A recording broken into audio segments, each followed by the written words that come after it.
Okay, we're starting. Apologies to everyone. We unfortunately do not have our video recorder tonight, so we are just making an audio file of the meeting. So I will put my computer right smack in the middle, and it'll listen to you. Perfect. We do have to speak clearly and loudly. Enunciate, please. Okay. Happy National Positivity Day for Rio. We are going to try to keep this to 1 hour, although if you had a chance to look at the agenda, it's super long.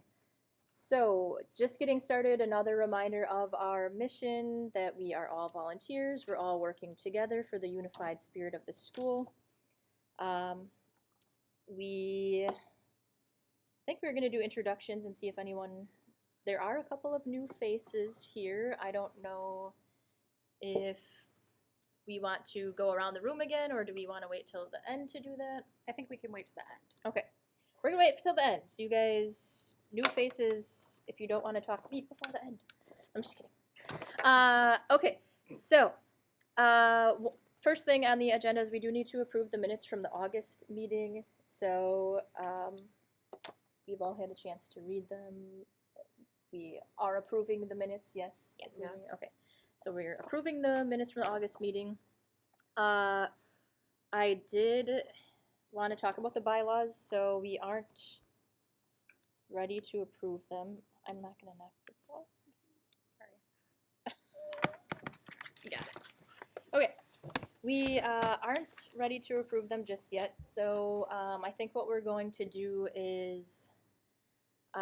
Ashley was a fresh set of eyes to take a look at them, and there are a lot of just like really little things that need to get just cleaned up a little bit. And I really want to get this into place sooner than later because we are kind of behind the ball here. But I think what we're going to do is we will just let the public know that we're going to have a special meeting to adopt the bylaws, and it won't be anything long. It will just be a quick thing, and then we will post them online on our website, and everyone can take a look at them. So we can always change them. They can always be amended, but we're not ready to do that just yet. So we'll keep you posted on when we are totally ready to do that. Next up is an insurance discussion. I did reach out to a few different companies to get some quotes for insurance. Oh, I need that. What don't I need? That's okay. And we reached out to Drost Countryside Insurance. Super nice company. They're right in Merton. They actually do my husband's business insurance. But for what we were asking, they didn't really have the best available plan. It was looking like about $400 a year for just the general liability. And then it was recommended to us that we get what's called directors and officers coverage. So that, you know, in case of anything, we couldn't personally be held liable for something that went on with the PTO. That was going to be another $400.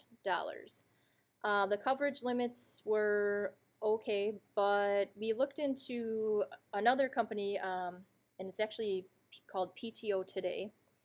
And I think because they are specific to PTOs, they were able to offer just this really incredible insurance plan. They actually have 4 different plans. And I wanted to go over them because I think that we do need to, you know, make a motion on this if we're going to purchase this or not. And so I'm only going to go over the 2 plans. They have 4 plans. One is a really entry level. It does not include directors and officers coverage, which is something that I think that we should have. It was recommended from them. It was recommended from Drost Countryside. So anyway, they have a basic plan. It's $535 per year. It does include a membership to PTO Today as well, which is actually really nice because they have treasurer software that's not included in the membership. But they do offer a discount if you purchase their insurance. So you get a discount for the treasurer software. if we actually get a discount on the insurance too, I should say, because we're first time members with them, we would get a $50 discount on the insurance as well. So would be a little bit less than $535 if we went with this plan. This plan, the membership, accidental medical, general liability, and then directors and officers coverage. They recommend you go one step further. It's $689 a year, so it's a difference of $154. The one step further gives you what's called crime coverage.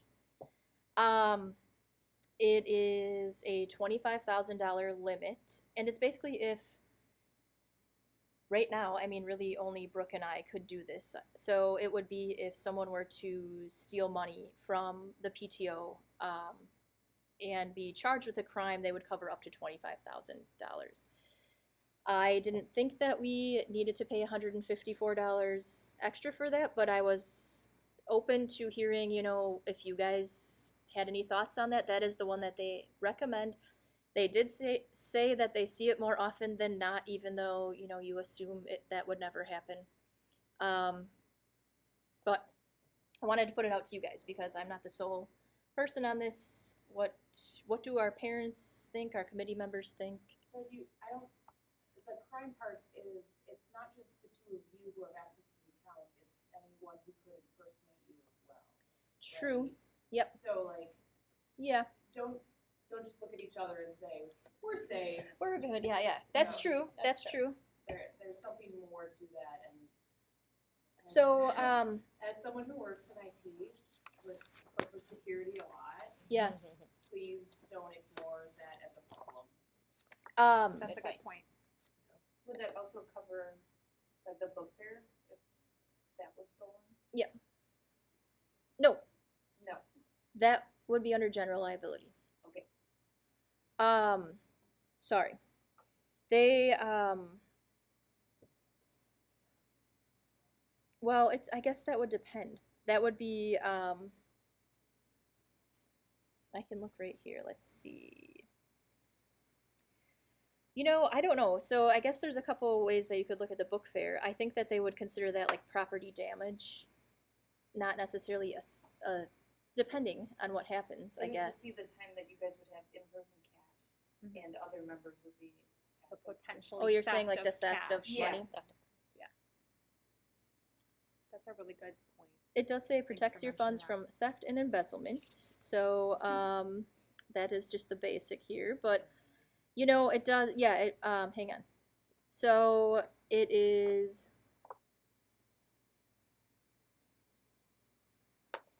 employee theft, 25,000 limit of liability, premises coverage, 25,000, transit coverage, 25,000, forgery coverage, 25,000.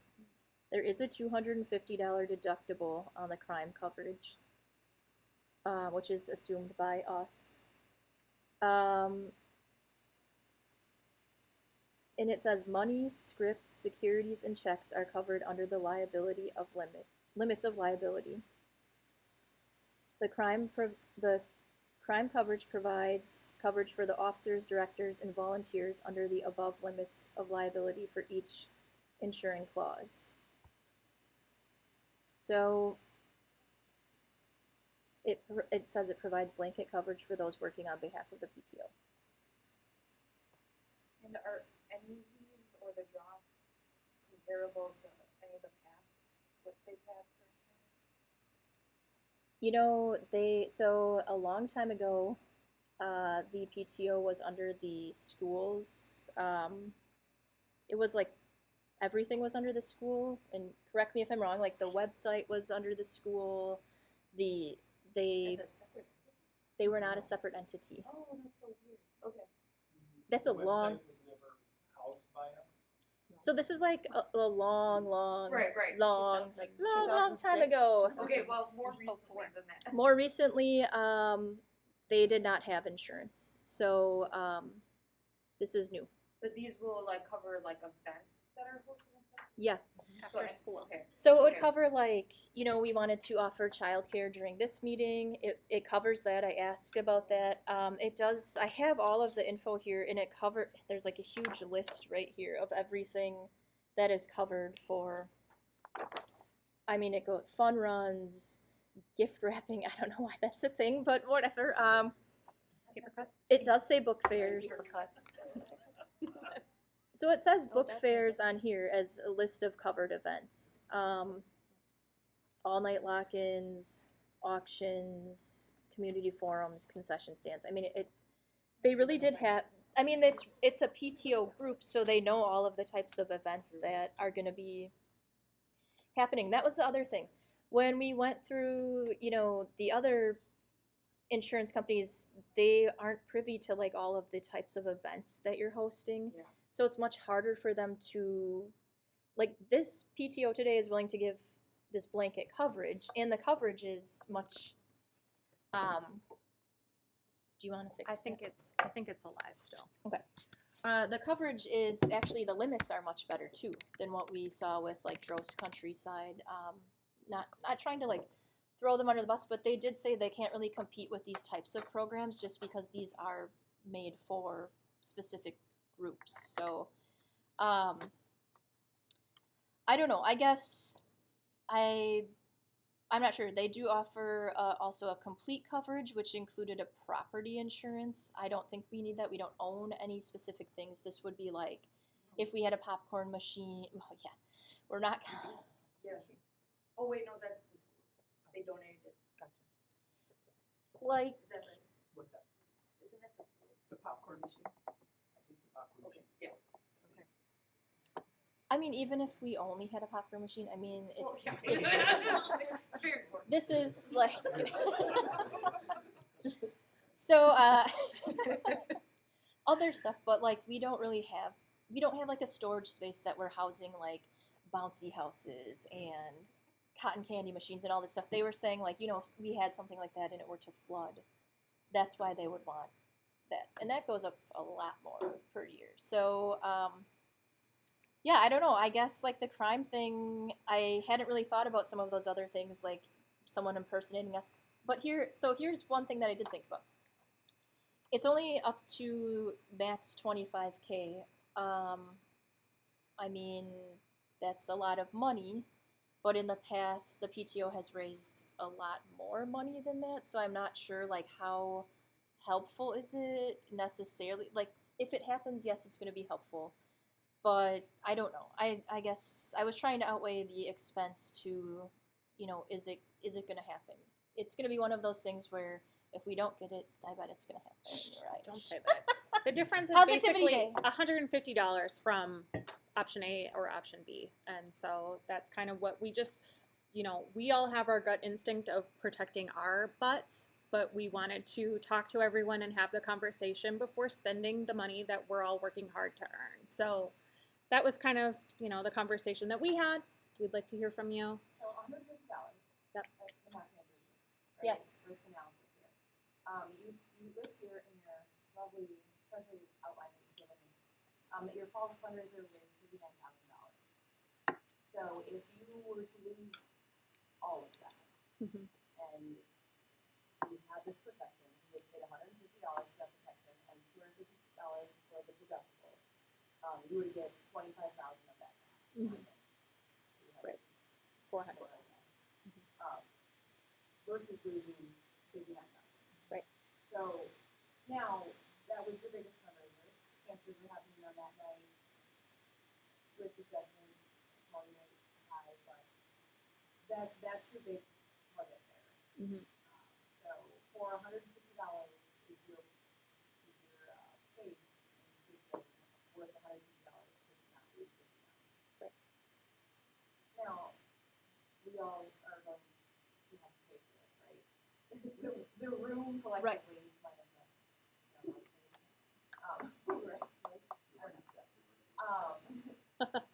We all have to come up with that $150.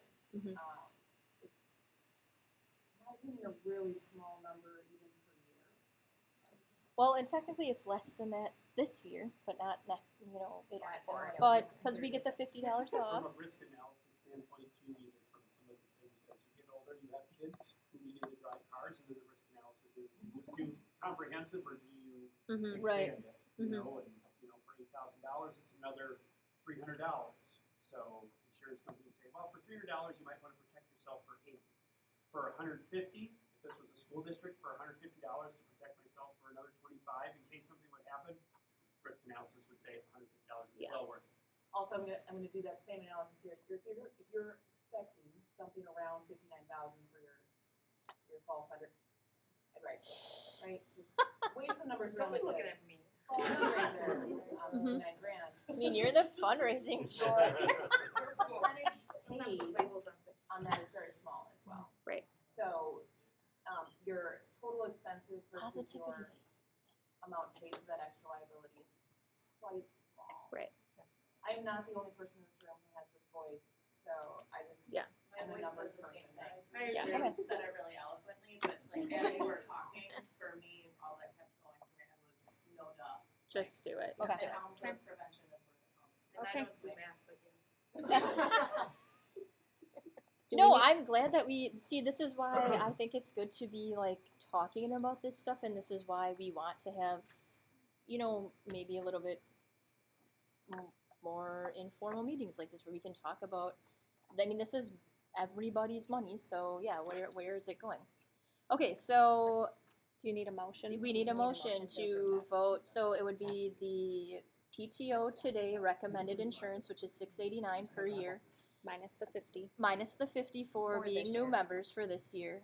And just to confirm, that would include a plus membership, excess accident, medical, general liability, directors and officers, and crime coverage. And it's just the 1 year right now? 1 year right now. Okay. Yep. And it will start the day that we pay at midnight, because we have a debit card now, so we can pay immediately. Mhm. Maybe another reason to get the coverage. Okay, so if all in favor of the PTO today recommended insurance, say aye. Aye. All You right. all can say it too. Yes, anyone can say it. It's I fine. did. Like it counts or is it moral support? It's Moral support. A little bit of both. It counts for something. Okay. Cool. All right, thank you for listening to that. And then I did want to, not that it's like a huge deal, but it is important for our committees to know, we do have a copy code assigned to us for making copies at the school. We have a max of 4,000 black and white copies.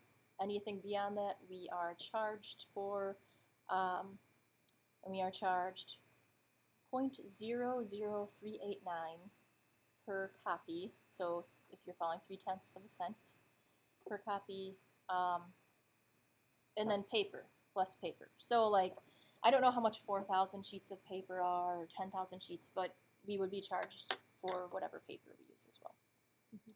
When I did a quick math problem, and math majors can help me, but at the rate that it was at, first of all, it's unbeatable. We would not find that anywhere. But if we made another 4,000 copies on top of the first 4,000, it would be $12, and then plus paper. So we're not really going anywhere making that many copies. So I think for now, unless we need color copies, for things that we put out to the classrooms and stuff, we can go through the copy code. For free events, right? What's that? I mean, I'm being very big, but it's like, what, 1,000 to do all the classrooms, right? Well, I think typically when they print things, they print something for like one student in the family. So like the oldest child or the youngest. At least that's what we did in the past. So not like both of my children wouldn't come home with the copy. It would be like the oldest child or the youngest child is what they did last year and the year before. Why do we have a list of how many kids per classroom? How do you get a list of who's the oldest? Oh, I wasn't in charge of that. Well, either way, if so, a lot of the things that we've done so far have been, with like QR codes and online, the website, things like that. So I think we'll try to stick with doing things that way. But obviously, like a paper home does get a lot of traction. So, I mean, at least in my house it does, because it's like, let me see what's in your folder every day. And, so I'm opening it and seeing those things rather than check our website. It's different for me, probably different for Katie. She would check the website. Everybody has a different way that it reaches them. Oh, and I did want to confirm the copy code is also a brand new code for us. So, yeah, so I think it makes sense. We can just use it and we'll just see where we're at. I mean, if we need to make 50 million copies, we might have to talk again. But for now, I just wanted to throw it out there. That was my other update that didn't get put on the agenda. Now I can pass it off to Brooke. All right. Treasurer report. Treasurer's report. All right, so everyone has this handout. For those listening, we will post to the website after this meeting as well. But the biggest feedback I got when I entered into this role was people just wanted more information on finances and what came in and how we spent the money. So here it is, your prior year activity summary for the school. So like we talked about earlier, the fall fundraiser was a huge donation generator for us last year. That $59,000 for the fall fundraiser is phenomenal. Like, I hope everyone realizes here, like, how amazing that is. Not all school districts can raise almost $60,000 in one fundraiser. Mm-hmm. That's amazing. So that gives me hope that while, last meeting we're like, hey, we don't have any money. We have a very generous community that is willing to donate to the school and support our school, which is phenomenal. So 74,000 total came in last year. The PTO dispersed 127,000. That was able to be done. Obviously, that's more than what was brought in last year, but they had a balance of $56,000 to start off the year. So the majority of the expenses were school improvements. So that is the digital signs, the volleyball court for the intermediate school, the staff improvements in the lounge, those 2 refrigerators. And then the next largest was staff support. That's your staff appreciation week, Valentine's Day, any conference dinners, any gifts. That all totaled up to about $19,000 last year. The other big event was the Gals Institute events. And then we have staff grants, Arrowhead scholarships, student grants, principals fund. So you can see this is kind of categorized by just high-level categories, but if you have any specific questions on a particular events, like let me know. The operating expenses last year, you can see it's $2,000. That is mostly just credit card fees. So whenever we collect donations, it's coming through PayPal or Square, and that charges us for any credit card transaction. So last year, those operating expenses, the majority of that was credit card fees alone. Obviously, this year is going to be different. As we just talked about insurance, that's going to be almost $700. We're going to have that to consider. If we want to do an accounting system, that's going to be probably another $100 to $200 annually. So we will have more operating expenses this year. But I think this is a great starting point to really understand what our goals are for this year financially. Last year they were able to do 3 separate scholarships for Arrowhead students at $2,000 each. So I think this is a good basis to understand, like, what do we want to do this year and kind of work from there. Obviously, I don't think we're going to be able to do all this, but we have a good basis to understand what we can do. So that's last year's activity. Does anyone have any questions before I move on? I guess I'm a little confused because, we obviously everybody knows, but I don't understand. So like, if they started with 56,000 and we're starting with 800, like, I know they didn't do that in the past. Usually I think the average was to start like somewhere around 30K. So like, what was the overspend, or where did that money go? Like, why don't we start with 50 or 30K? Is 'Cause something out of the norm? Well, There was no spring fundraiser, first of all. Okay. Is that usually like, Do you know how much? is that like the money that they made I think to start the last year, I next think, I'll look up the prior year, but last year they spent more than they have historically. Instead of carrying forward a balance of $30,000 to $50,000 each year, they just spent more. yeah, and then there was no, and then without the fundraiser, I know, you but they don't have didn't do, the. like the spring event either, like there was no like scavenger hunt. So, Yeah, so taking the 56,000 and the 75, 74 that they raised, that's $130,000. They spent 127,000. So we should have 3,000 Well, coming in, but There's about. I realize there's they're like not, outstanding checks Right. that you have to like consider into So the that's why we the don't bank have balance. but $56,000. But the fact that Maybe they that's up there. overspent, like, Overspent, they spent everything they had. Yeah. Yes, yeah. Yeah. which, are you, is that part of the bylaw? Yeah, so it's Like, not would overspent. you do that for the So- next? No. So Oh, well, going just- forward, you should have I don't in want like that. like going forward, you should always have money you carry over. At least I would say on average, probably 3 years of operating expenses you should have in your bank account to support That'd be going like forward 6. and any beginning of the year activities that you want to do before any major fundraisers. Which the normal was the 5,000 for the obstacle. So that'd be 11,000 So- would have been a good starting. so we want to build in we want to build in savings. But how do we stop it from, I mean, was that a board decision that spent so that there was not? No, I'm just saying, like, We is don't this know something that. that we can put in the bylaws Yes. to prevent? Yes. Yes. And I think that I want to. That was another thing, and thank you for bringing that up because there was like 2 things that I wanted to put in there, and one was that Robert's rules to follow if we're doing a vote, you have to follow some formal. That wasn't the previous bylaw. It wasn't the previous, but I didn't have it in my updated. No, I mean, it wasn't last year. Correct.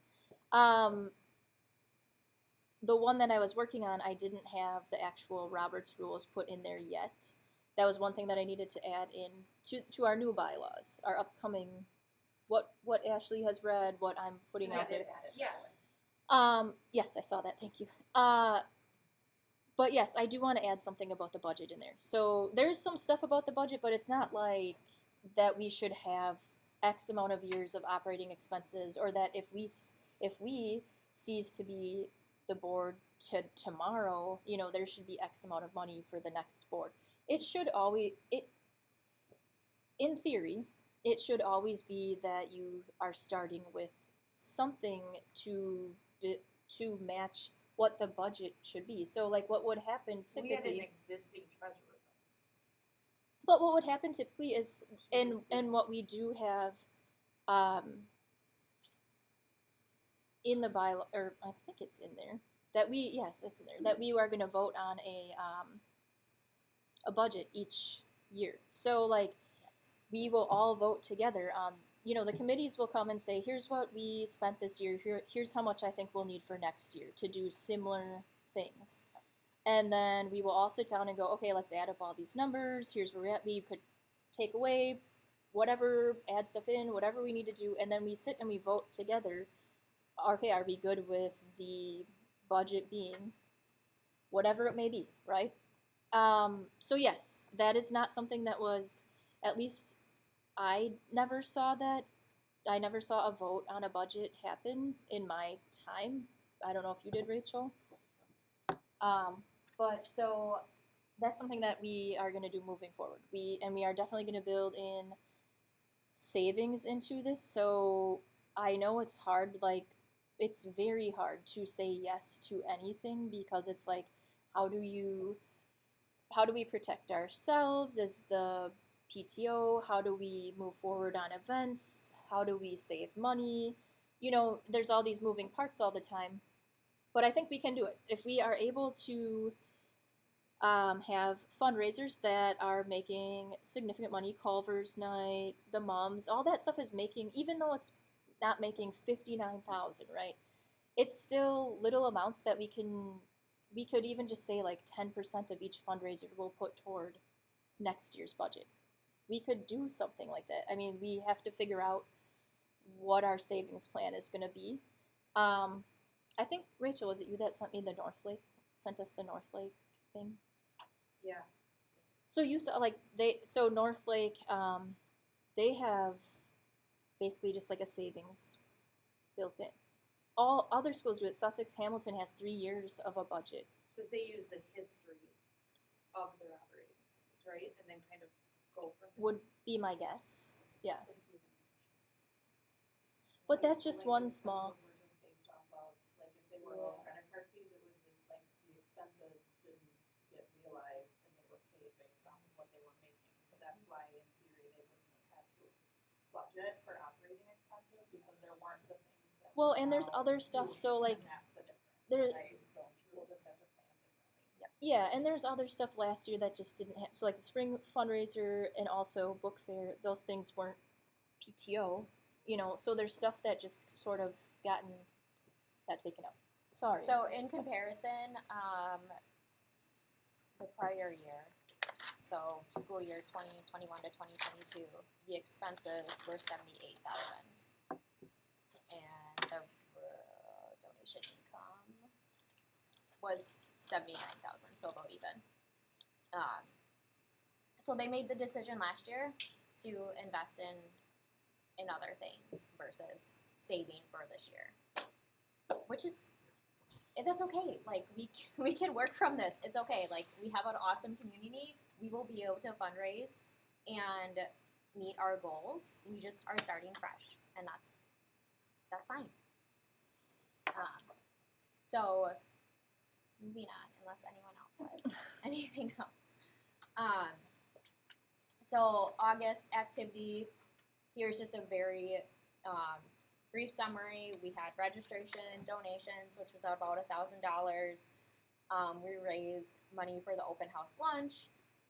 We had our first spirit wear fundraiser, so we brought about $576 for that. The other thing I wanted to highlight on here is these in-kind donations. So because we didn't have a ton of funds to start off with, we went to the community to help us with open house and various things, the pack of gum with a note for the teachers and the popsicles for transition night and coffee and cookies for the staff on the first day. A ton of items were donated for things that we could do for the school from our community. And that is amazing. So thank you for everyone who was involved in that. And that I wanted to note this because these are things that we would normally just do and pay for, so that's something next year we'll have to consider, hey, we want to do all these things, let's have money for the beginning of school year so we can provide these items. So that is my summary. Oh, can I ask a question? No. Just because maybe people don't know, what is fees and licenses? Fees and licenses, so that is our annual expenses to maintain 501c3 status. Thank you. Okay. Oh, sorry. I have one more thing. Moving on. Besides I was treasurer gonna say you report. still have more. Rachel will provide a mom's update shortly. But from a treasurer's perspective, for September priority, we really want to focus on working with the committees to establish these goals in our budget and what this year looks like. I think it will be very important for us to have a full year plan to really understand what we can do and what we want to do. So I think that is a really big thing to kind of push through in September with all the committees to understand what are we doing, how are we raising money, and what do we want to do in the end. Do we want to still do Arrowhead scholarships? Are we still looking forward to doing staff and student grants and really establish our goals for this year? Crystal brought up briefly that we went to the bank this week and got debit cards. So that will be for myself and Crystal for any of these operating expenses. So we will be using that to purchase the insurance or these fees and licenses instead of reimbursing ourselves basically from PTO. Now, we are the only ones that will be using the debit cards. They will not be leaving our hands. Anyone else that has, I have to really What if you're at the grocery tell store and Crystal this. Anyway, so normal reimbursement, if you are running an event and you have to purchase something from that, you will be purchasing it yourself and then immediately giving me the receipt and I will reimburse you with a check. Is there a form or just a receipt?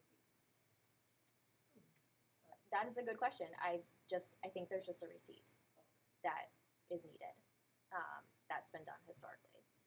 I haven't seen a reimbursement form. Maybe write on your receipt what you used it for, what it was for. I think kind of. I think there's actually one on the PTO Today website that we could mock up. Yeah, that has like, this PTO Today website is phenomenal. It has a ton of forms and templates for literally everything you can think of. So anytime that we're doing something, we should reference that now that we're going to be a member instead of recreating the reel. So I will look on that website to see if we start up a form, because that would actually make my life a lot easier if there was something formal about it. Yep. Is it, are we good? I think I'm done. Okay. Nobody asked me for the debit card, is what Brooke was saying. Okay, so, committee chair selection, some of these committee chairs were already determined last time, so, but I have an update, and even actually, the people sitting next to me don't even know the update. This is like breaking news, okay? What? Yes. Do we have an events committee? We have an events What? committee chair. Who is it? Are they here that they could like Is stand this up a and mystery? They are not here. She really wanted to be here, but she was working so hard in her job at the school. So Mrs. Mary Owanski is going to be our event chair. It was, I mean, she has some really great ideas, and hopefully she doesn't feel like I'm calling her out, but she was a little hesitant to take on the role because she's obviously super busy. And she's hoping that, you know, there's lots of help for the events, and she really is not interested in having any part in fundraising. She really just wants to run like non-fundraising events, which I made clear to her we have a fundraising committee, so we have two separate entities. Not that she has anything against the fundraising committee. That was not what she was saying. But so yeah, so she on this agenda she's listed as a teacher liaison, so she is not going to be a teacher liaison at this time. She is going to solely take on the events committee chair position, and I shouldn't say solely either, because obviously we're all here to help her and get things rolling. But one thing I did make clear to her was that I thought if we just were able to get some events decided and some things on the calendar, that people would, you know, be willing to help. It's when there's no direction, how do you don't know what to do. So if she has so many good ideas. So I said, let's just get some of your ideas onto the calendar, and then we can ask for volunteers. So I think next meeting we'll probably have a bunch of events coming, hopefully. And then Ashley, who's here, I mean, she said she would do it if we forced her into it, so we did. I even broke her leg to make her do it. No, just kidding. I didn't break her leg. I know we're only on recording, so no one can see anything. Anyway, she is going to do the election committee stuff. And Brian is our communications committee. I know. It just seems like Brian's been on here since the beginning, but yeah. He volunteered during our committee meeting. That's and right. Was unanimously voluntold to go ahead and do it. And he's been a great resource. Yes, super helpful. Super helpful already, and big things to come from all of our chairs. Yeah, I'm looking at you. everybody's doing lots of really good stuff behind the scenes, so we really I appreciate all that. Actually, While she's leaving. Okay. Teacher liaisons. So now we're gonna nix Mary from the teacher liaison. We have Katie Schaefer and Matt Pomeroy. Katie could not be here tonight because I can't remember, something with her. She's doing Injury. physical therapy tonight. Yes. And then Matt, we just reached out to him recently. He did indicate some interest on the Staff survey. staff survey. Thank you. So he is very excited to get on board. So we'll basically have a primary and an intermediate. Primary would be Katie Schaefer, and intermediate would be Matt Pomeroy. And Because Katie is 5K and yes, I know He's she's gym my teacher daughter's and health Gym coach. okay. teacher. She's moved like twice, several times. Yes. that's my dad's. And okay, and so this position I do, the teacher liaison position, I just want to point out, like, originally when all three of them were doing it, it's sort of like the more the merrier. I'm not going to be opposed to if another teacher or staff member wants to be a liaison for the PTO, that's amazing, because I don't think that, like, I'm not in the school every day. I don't know what's going on every single day. I feel like the more intel we have from inside the school, you know, the greater, right? And we are working for the school, so, like, for everyone Right. inside. So, Yep. There's no, like, obviously if we had 100 teacher liaisons, that would be difficult to manage, but any staff member that wants to come in, if someone does want, it has interest in that specific role, we are not saying no. So, for now. And as always, we're encouraging staff to use us, reach out to us, ask, or let our staff support chair know if they have specific needs.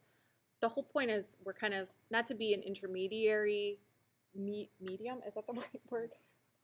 We're not meant to be like a mediator necessarily, but we want to be a resource for teachers and staff to come to us and let us know what's going on and how can we help you. Because again, as Crystal said, we're not here. You guys are, so we want to hear from you. Open house summary of PTO tables. We really appreciate everyone that worked a table. That was so nice and so awesome to see so many parents willing to push those signs off. I don't know what happened to the signs, the remaining ones. I believe Mrs. Iwanski has them Okay. in Makerspace, and she's going to do crafts and projects with them. Okay. But with that, can I just add? So Yeah. Mrs. Iwanski did put together a picture slideshow that we Yes. had collected through the QR codes where everyone could submit their first day of school pictures using the signs or just holding their, letter boards or whatever. So we're going to be sending that out. It's coming to you for your, no, I lie. We were going to send it through the Friday Flyer. Rachel pointed out that that is posted publicly on our website, and we're just trying to be cognizant of privacy concerns. So instead, we're going to have probably Dr. Russ send a community-wide email with a link to a private YouTube account. So only those with the link will be able to access the video through this private YouTube channel. So very secure, so long as we're not spreading it out to all the people. So, but anyway, it's super cute. So great job to Mrs. Iwanski on putting that together for us. Okay, I'm done. I'm not really sure what else we were summarizing about the PTO tables. Does anyone have a super fun time? A bunch of you guys were at them. I was alone, so. Oh. I came and hung out with you. Came a little bit, that's true. Katie Yeah. was there for a little bit. Stay, I wanna stay with you. It was fun. She is. It was fun. We made a lot of good connections, and a number of people signed up as interested in the committee, so we'll be following up with those folks and just offering the opportunity for them to get involved through all of our committees and websites and stuff. Summary of PTO supplying snack for 5th grade night. I think we talked about that, but we did. We supplied bomb pops for the 5th grade night, which was August something. I don't know. That seems so long ago now. 20th maybe. Sorry, I wish I had a date on that. But they did a scavenger hunt throughout the 5th grade wing, and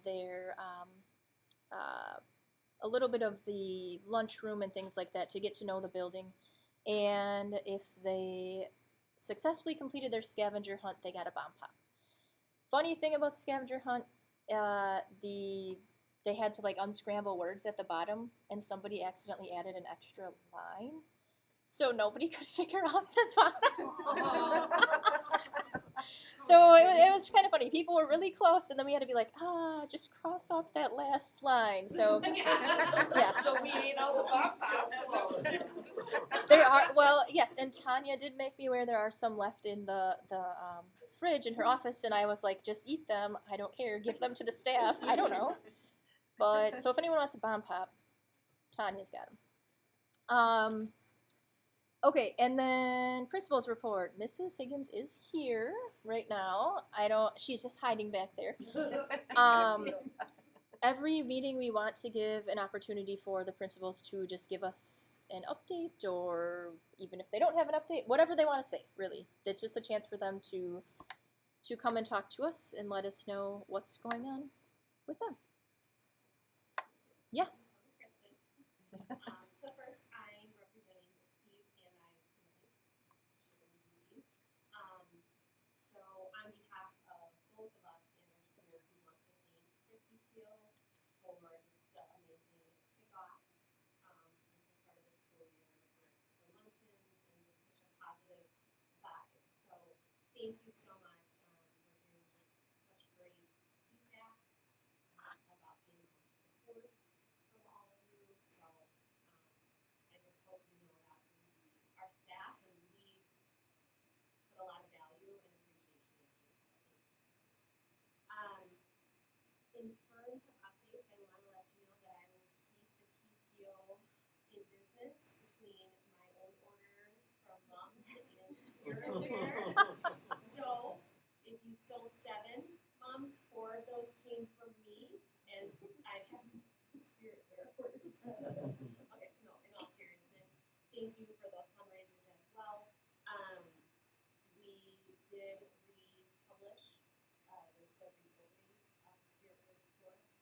So please feel free to continue sending things to Steve and I, Tanya, and Michelle. Michelle is going to do the legwork for our Friday flyers. So thank you. We'll continue to put PTO events in our Friday flyers, and if that's a way that you can save some costs on copies too. I know specifically at the primary school we are really trying to go more digital. We understand there are things that do need to come home, hard copies, but we're also really trying to be more efficient and energy friendly with saving the paper as well. So please continue sending us things so we can manage some of that communication between PTO as well. Really, what we have going on at the primary is we're doing our first annual National Run at Work Day on the 27th. And I know with PTO coming in new this year, that you are all very open to some new ideas. So I'm just going to throw things at you guys as I'm coming up with them too, because I'm new in this role as well. So I know that this year maybe it wasn't in the books, but I'm hoping that maybe in the future we can start partnering on some of those things too. So if that's getting more parents involved, or coming and running and walking, maybe with your child during lunch, our staff is out doing that. So just really focusing on really the culture and climate and doing some fun things. So we would love to have our community involved as well.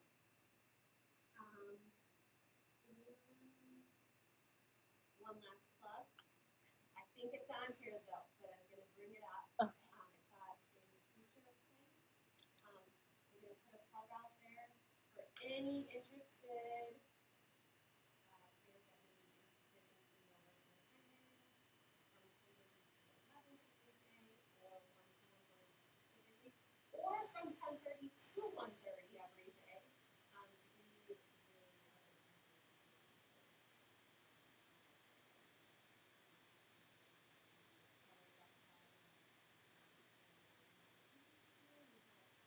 Students just with no problem, other things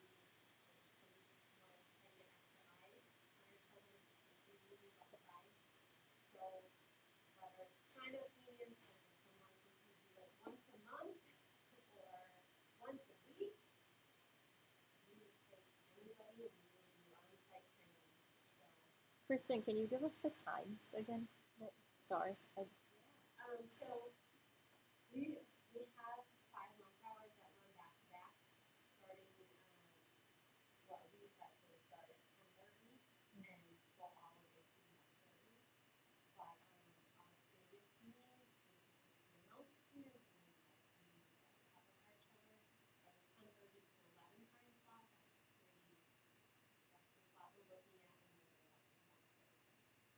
But I can also email those. I'm also Kristen. Nice to meet you. I'm chairing the staff support committee. So I will reach out to you and get a little bit more information about that so that we can set something up. I know Kate looking forward to getting communication from you about that. So yes, we would love to. What does that actually look into? Like, what do you? So, we're looking at approximately 100 students who are out on the playground each lunch hour. For one of those lunch hours, the 10:30 to 11 a.m. is time to demonstrate. There are 2 classes out there at the same time, K-5 and first grade. There's 200 children because that's our K-5's morning recess, not their lunch hour recess. Follow me? Yep. So with that, we have our certified staff out there, our instructional assistants. We have our teachers out there during non-lunch recesses.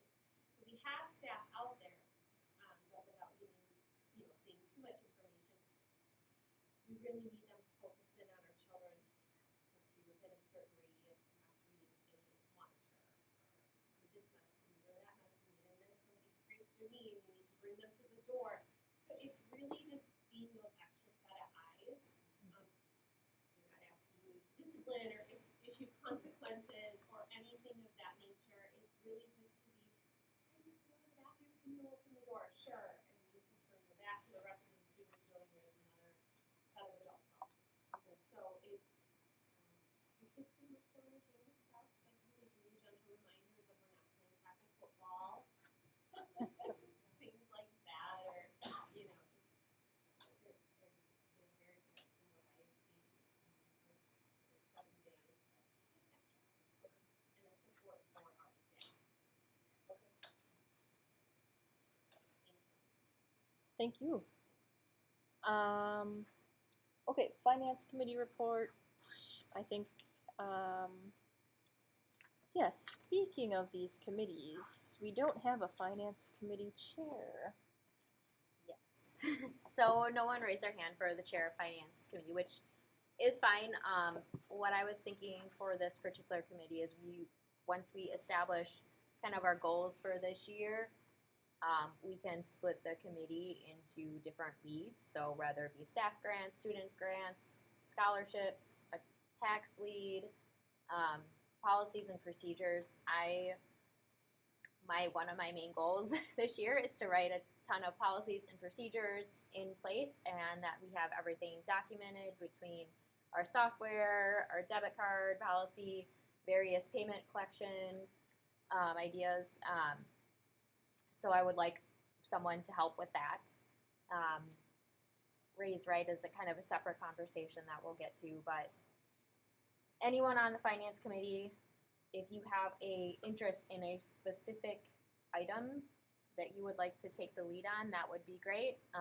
Otherwise, I will be setting up a meeting probably in the next couple weeks to really just talk through this and understand how we can split the group so there's not one person chairing it. It's just kind of by subject.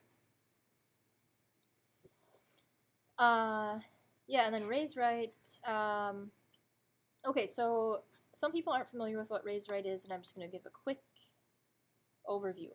It is where you buy a gift card from this company, and they have a whole list of percentages that are given back to the school based on, so like you buy a $50 gift card to, I always want to say Culver's, but they don't have a Culver's gift card, Target. And Target is saying, we'll give 12% of the money back to the school. So that's a really high number. I think they're more like 5, Like 3. 4. It's like 3 or 4. But there was one with like 10. There was, yeah. Okay. There are a few of them. So anyways, but it does add up. So like if you give out gift cards for a holiday, or even us as the PTO at some point, you know, if we were going to be buying prizes for something, we could utilize that and make money off of it at the same time. So the thing with Raise Right though, Rachel actually, she signed in and did a test, which was awesome. No, it was very good. But, and okay, correct me if I'm wrong. You ordered an e-gift card. I did all that. You did all the options. Okay. And it's just 3 options though, right? It's Yeah. e-gift card, physical gift card, and then it was like with, what was the other one? It's e-gift card, have it shipped to you. Oh, have it shipped to you. That's right. And then And then purchase through you guys. yes. Sorry. Okay, yes. Okay. We need to talk more about how we are going to utilize it. So other schools do it, and I think the best way that so far that we've seen, and I'm open to a discussion about it, is where you actually get a sheet sent home with your child, and then you fill out an order form. It comes back to school with the money, and then we purchase the gift card and get it back to your student, your teacher, whatever. The issue with allowing people to start their own accounts, which anybody could start an account in this room and get the Merton code and log in, the issue with it is I could go on there and buy $10,000 worth of gift cards, and it's coming out of our PTO account. It's just going to come out. Like, there's a certain selection. If you say pay later, once I receive the gift card, then it goes to the PTO account. So we're not going to not be. good. I'm not going to be tracking down the entire school district, being like, you owe me $50 for this gift card. So we just have to think through logistics of it, and it's. Is that what that was before? Oh yeah, she gave me $50. And so it's a great fundraising tool. And we know for sure that we cannot shut off that option. We don't know that for sure yet.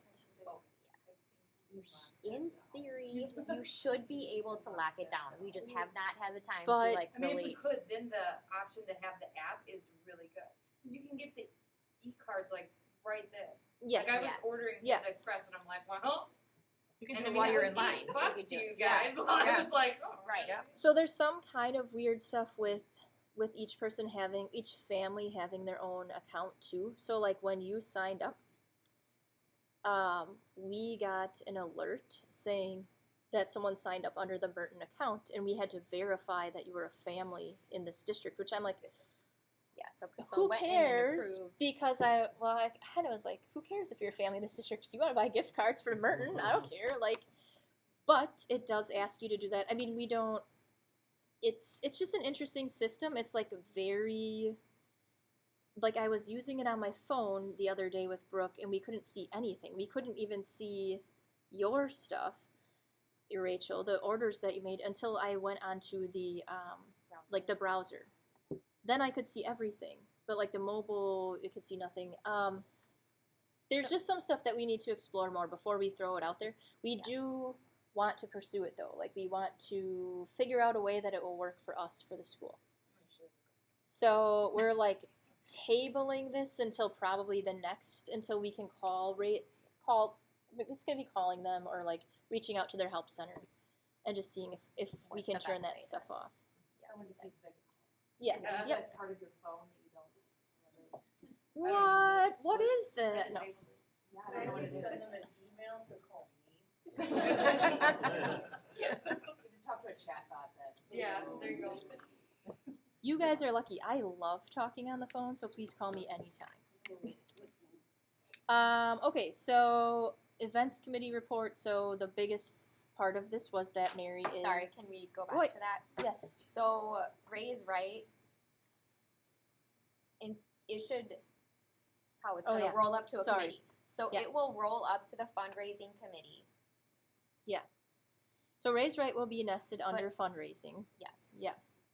But depending on how we structure it, if it's like me ordering the cards or however, then I will do that work. But I'm not going to organize the like fundraising process of it, if that makes sense. I'm looking at you, Rachel, because you were the fundraising committee. So once we figure out the process and how we want to handle that, your committee will run with it, and then I will help coordinate if I have to order it or distribute whatever, like how that works. Actually, not distribute, but the finance side of it.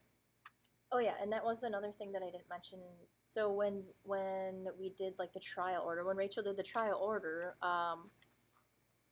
if nobody is checking Ray's right, like if I didn't know that you had made the order, it could have gone off, like you could have never got your gift card, because we literally have to go in and approve every gift card that is ordered through us that way. Does that, so like I have to actually go in there. All 3 of them, or Just the one. Just the Yeah. one yeah, that which makes sense, deducted because account. we normally Yes. set that up as like a gift card raise right buying event. Like everybody Right, get your yep. orders in by this Friday, Yes. and then your gift cards will be in this time. So Mhm. that would make sense, right? Yes. That you would need to approve it, otherwise you've got Yeah. people who are like, well, go pick up my gift card. Like, Well, or otherwise that's where, so when I approved it, that's when the money came out of our account. Done that. Then when I got your gift card. Okay, Just saying. so long story short, we just need to explore a little bit more on that fundraising option. Okay, so biggest thing was events committee report was that Mary is now taking the chair position. The first day of school social event, so I did want to talk a little bit about this, that we did have to pivot a little bit from our original event, and that's okay. We are still making all of these policies and procedures for how this is all going to work. And we didn't have anything, so we sort of went off on our own to do the first day of school event. Without community input, because if you look at the time frame, it was, a difficult time frame. Like we having our first meeting, and then school, or we had the open house. Everything was sort of happening very immediate. Anyway, so we had to pivot from our original event plan, which was to go to KJ's in Merton from 9 to 11. And I guess all I want to say is it was fine that we switched it to the park and that we had pastries in the park. It was super nice. A lot of people showed up. We all had a nice time talking with everyone. We all got to eat a donut and just connect, which was so nice. And KJ still offered to, or still did, I'm sorry, they didn't offer to, they did provide the pastries for the event. But I guess without saying too much, I just want to say that if anyone has any issues with any events that we are planning or are having, even, like maybe you weren't involved in the planning but you're just concerned, please come to us first. Like we should be the first people to know if there's any concern. And we will do everything to address those concerns. So we really want to be super transparent, and we're really trying hard to put everything that we know out there. That's why this meeting is taking so long. Thank you for hanging in there. But just so you guys know, there's we are trying on our end to do what we think is best, but we also, if something doesn't seem right, we just want you to let us know. And that's all we can ask. But that aside, the event was very nice. It was a nice day, great start to the school year. The National Road Network Day, Kristen touched on that a little bit. It's not PTO related at this time, but in the future there may be opportunities for partnering with that.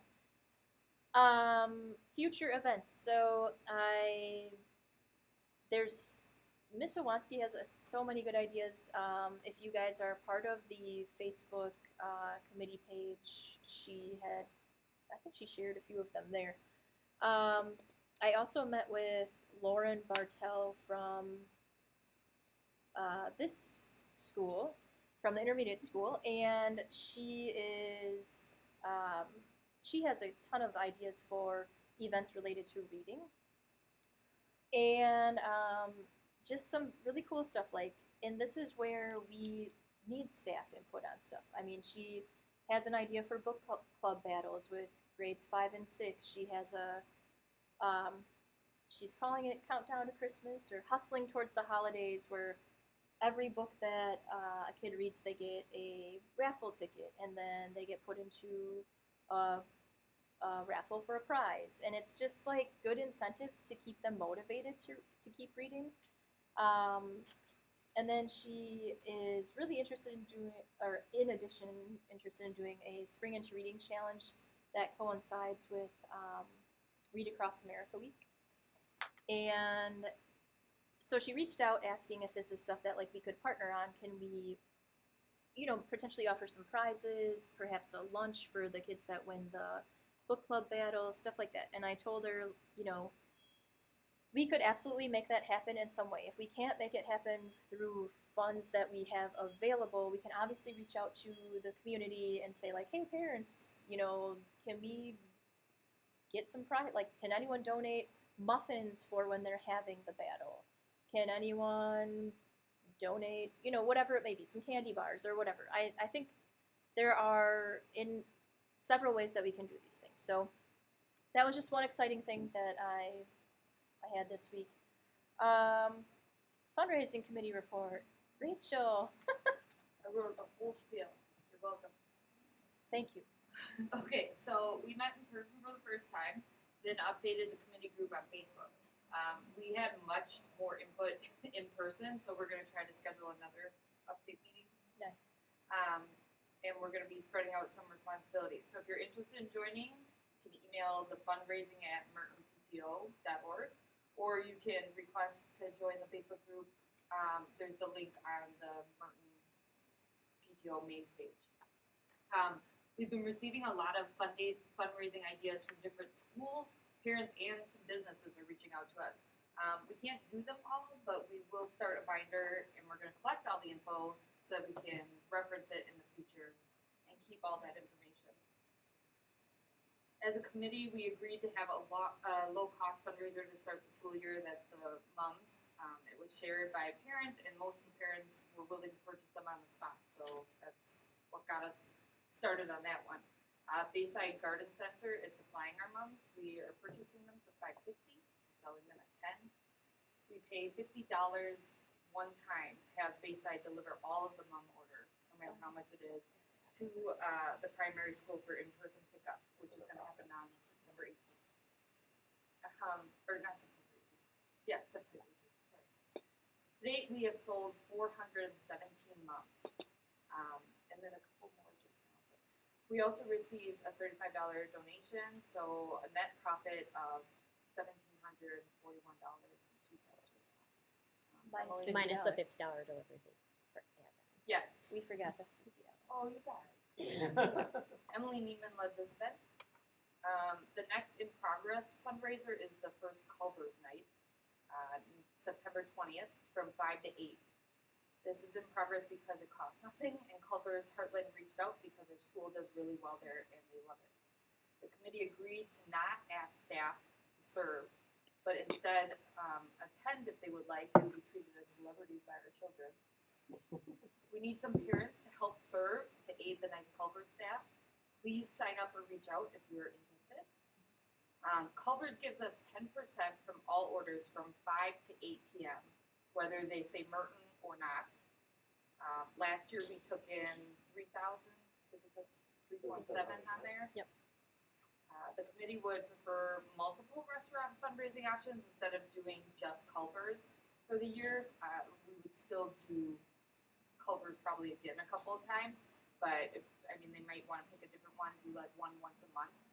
If anybody's interested in running that, we will take the help. Nobody's really taken the lead on that yet. It's the Heartland Culvers. Okay. That's, I'm 80. It's like 83. okay, thank you. I'm 80. Harlan's fine. Yeah. That's all I need to know. Yeah. I mean, I'll just go to all of them. Well, we Yeah. did, a lot of people said maybe we could just do the Sussex one once in a while, so that might happen too. I'll just drive to all of them. There you go. Gotta get a pint of everything. There you go. All of your money to go to the one that's gonna give us 10%. I mean, if you want a good flavor of the day, I Don't gotta judge. do the other one. It's usually not a cover. Okay, as far as other fundraisers, the committee did vote against doing an obstacle course, the Pledge Star fundraiser at this time, in the fall, like the past few years. We didn't rule it out for doing it in spring or a little bit further on. We're just not gonna be working on it at this time.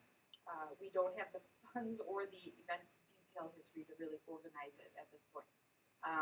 There was also no interest in doing the Bucks tickets because that had a $300 deposit. And we didn't really want to sell another product or a craft fair currently. Doesn't mean that we're not going to do these ideas. They all came up, but just wasn't a lot of interest. The biggest thing was everybody seemed really interested in combining fundraisers if possible. So using Raise Right to sell Culver's or whatever, Panera gift cards, and then having a fundraiser at Panera where they're also giving us money back and double dipping kind of would be awesome. The other one we talked about was if we have a book fair going on in the school, maybe we could also sell spiritware in person there and just kind of hit them up twice as they come through. So upcoming, we're gonna do like a spiritware 2.0. Chrissy Singer and Jennifer Masick and myself are working on it, but we welcome more input if anybody wants to help. We talked about looking at distinctive merchandise, so we discussed looking at their website and seeing at the current spiritware sales going on right now if there was anything that people were interested in, and trying to get some parent input before we put the online web store together, see if we could sell more that way. And Jennifer Masick also mentioned that they've always done better if they could also sell Arrowhead spiritware too. So let's see if we can get that to work. Rachel, next question. Yeah. Does the book fair always coincide with conference dates? No. Okay. We can do them whenever. Okay. I liked the idea of like when I come to parent teacher conferences, if there was spiritware out that I could like see and touch. No kidding, right? Yeah. Yeah. That would be awesome. I wanted to. Okay. So the next thing is actually book fair. So we're working to put the book fair together with the PTO again, putting it under it, which means I don't really expect to be the only chair or the only person running it. So if anybody's interested in a leader position with the book fair, please reach out. Currently, the book fair has $2,984.46 in cash. Scholastic dollars, we have $6,566.78 total. Like 4,000 of that's primary, 2,000 is intermediate. I don't think there's really any point to keeping them separate with each other. Wherever there's a need, there's a need. Can you tell people who may not know what scholastic dollars are? Scholastic mean? dollars are money that Scholastic gives you. When you sell, you get to take your profit out in a number of ways. You can take it out in cash. You can get more money back if you take it out in Scholastic dollars, or you can do like a mix of the two. Scholastic dollars can only be used in the Scholastic catalog or grabbing product off your fair in person. So like the staff, we give them like, hey, you have 100 Scholastic dollars, and then they can go shop off the fair, which is really nice. Like we love to gift the staff the Scholastic dollars. Keeping the Scholastic dollars to use for us for the school purposes where you have to shop the catalog is probably the worst usage of profits ever, because there is just nothing in that catalog. It's not worth it. I mean, I've looked and it's just really cheesy stuff. And we have a very, very fortunate school. Like we just do. So, you know, when you're bringing in $59,000 in a fundraiser, the Scholastic profits get kind of just sat there. And a a lot of the staff is new this year, so we've reached out, but nobody's really spoken up yet except for Principal Higgins. And then Literati also has what we would call kind of a Scholastic Dollars. Theirs is Tidal Wave Fund. You can go to that website and use their products. So we have a couple of those. We have $3,812.08 in Tidal Wave funds. And theirs is pretty similar too. One of the things I talked with Ms. Bartel about is that there are other options. Like there are, with their catalog, there's like some kind of like little event things, or there's like, you can sign up for different like audiobook services, or like she mentioned wanting not to use Google, but a different informational like web search tool. Like some of those you can rent or pay for a service through. So I don't know. I mean, I would be willing to look into that if any of the teachers were interested, because it's a liaison thing. But yeah, we haven't really gotten any requests too much for the book fair funds. Last year we did partner with Ms. Bartel to do a like holiday time reading event where we provided prizes and rewards for how well they did. And then we also provided with a bunch of reading literacy games that they could use in their classroom. That was our book fair funds. Yes. Okay. So, I mean, that's awesome. That's a lot of money. Yes, Okay, so a bunch of that was inherited. So I guess I have like now 9 million questions, but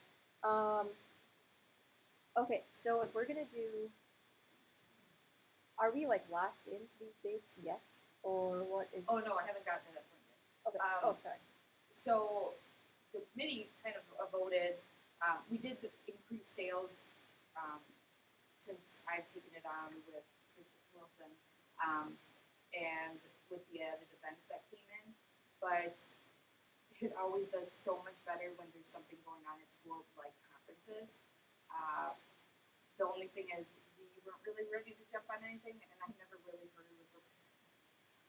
But they are just selling up really fast. So like Literati was just completely booked, but then they reached back out and they said, well, we might be able to get you in there. So the conference dates are pretty hard to get. Yeah. Right now, both Scholastic and Literati have said we can maybe make it work for you. So we could possibly get 2030.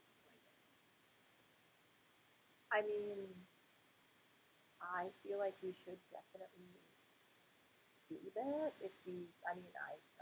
That's my opinion, just because if it's gonna be hard to get in. I buy at the book fair when it's during conferences. I'm probably not gonna come to the book fair if We it's. couldn't like double dip that open house because we were so limited time. Oh I yeah. mean, if we could prepare for teacher conferences and have spirit wear there and the book fair and an information table and whatever else we could throw at them. Okay, so I have. The events too. So, so there's 2 companies. Yes. What company do you feel like was more successful? It's hard to say because Scholastic. So in 2021, fall 2021, we did 8,000 gross for the primary, 3,000 gross intermediate, and that was Scholastic. And then Trish and I took it on in spring 2022, and we did 9,000 gross, which was pretty crazy for a spring fair, and that was just primary. Now, for fall, when we did Literati, we got 15,000 gross, and spring was 11,000. Wow. So, I mean, that's really hard to kind of pump it up. I mean, I feel like they both have something to offer, and there's nothing saying that we can do Scholastic in fall and Literati in spring. Like, I think it makes more sense to kind of do both and just get a taste. Right now, Scholastic So that's is what I was going to ask. Can really we just rounding, trying to get us do back. both? Yeah, I mean, you can't do both at the same time, Okay. which I want Well, doing that, I was like, that doesn't really make sense. Because you'd have, it's Oh. not like they're gonna bring up books to the other pile and then Yeah. the cash register will work. Okay, well, Yeah. wait. What about, okay, so why did they not do, the book fair at the intermediate school last Oh, year?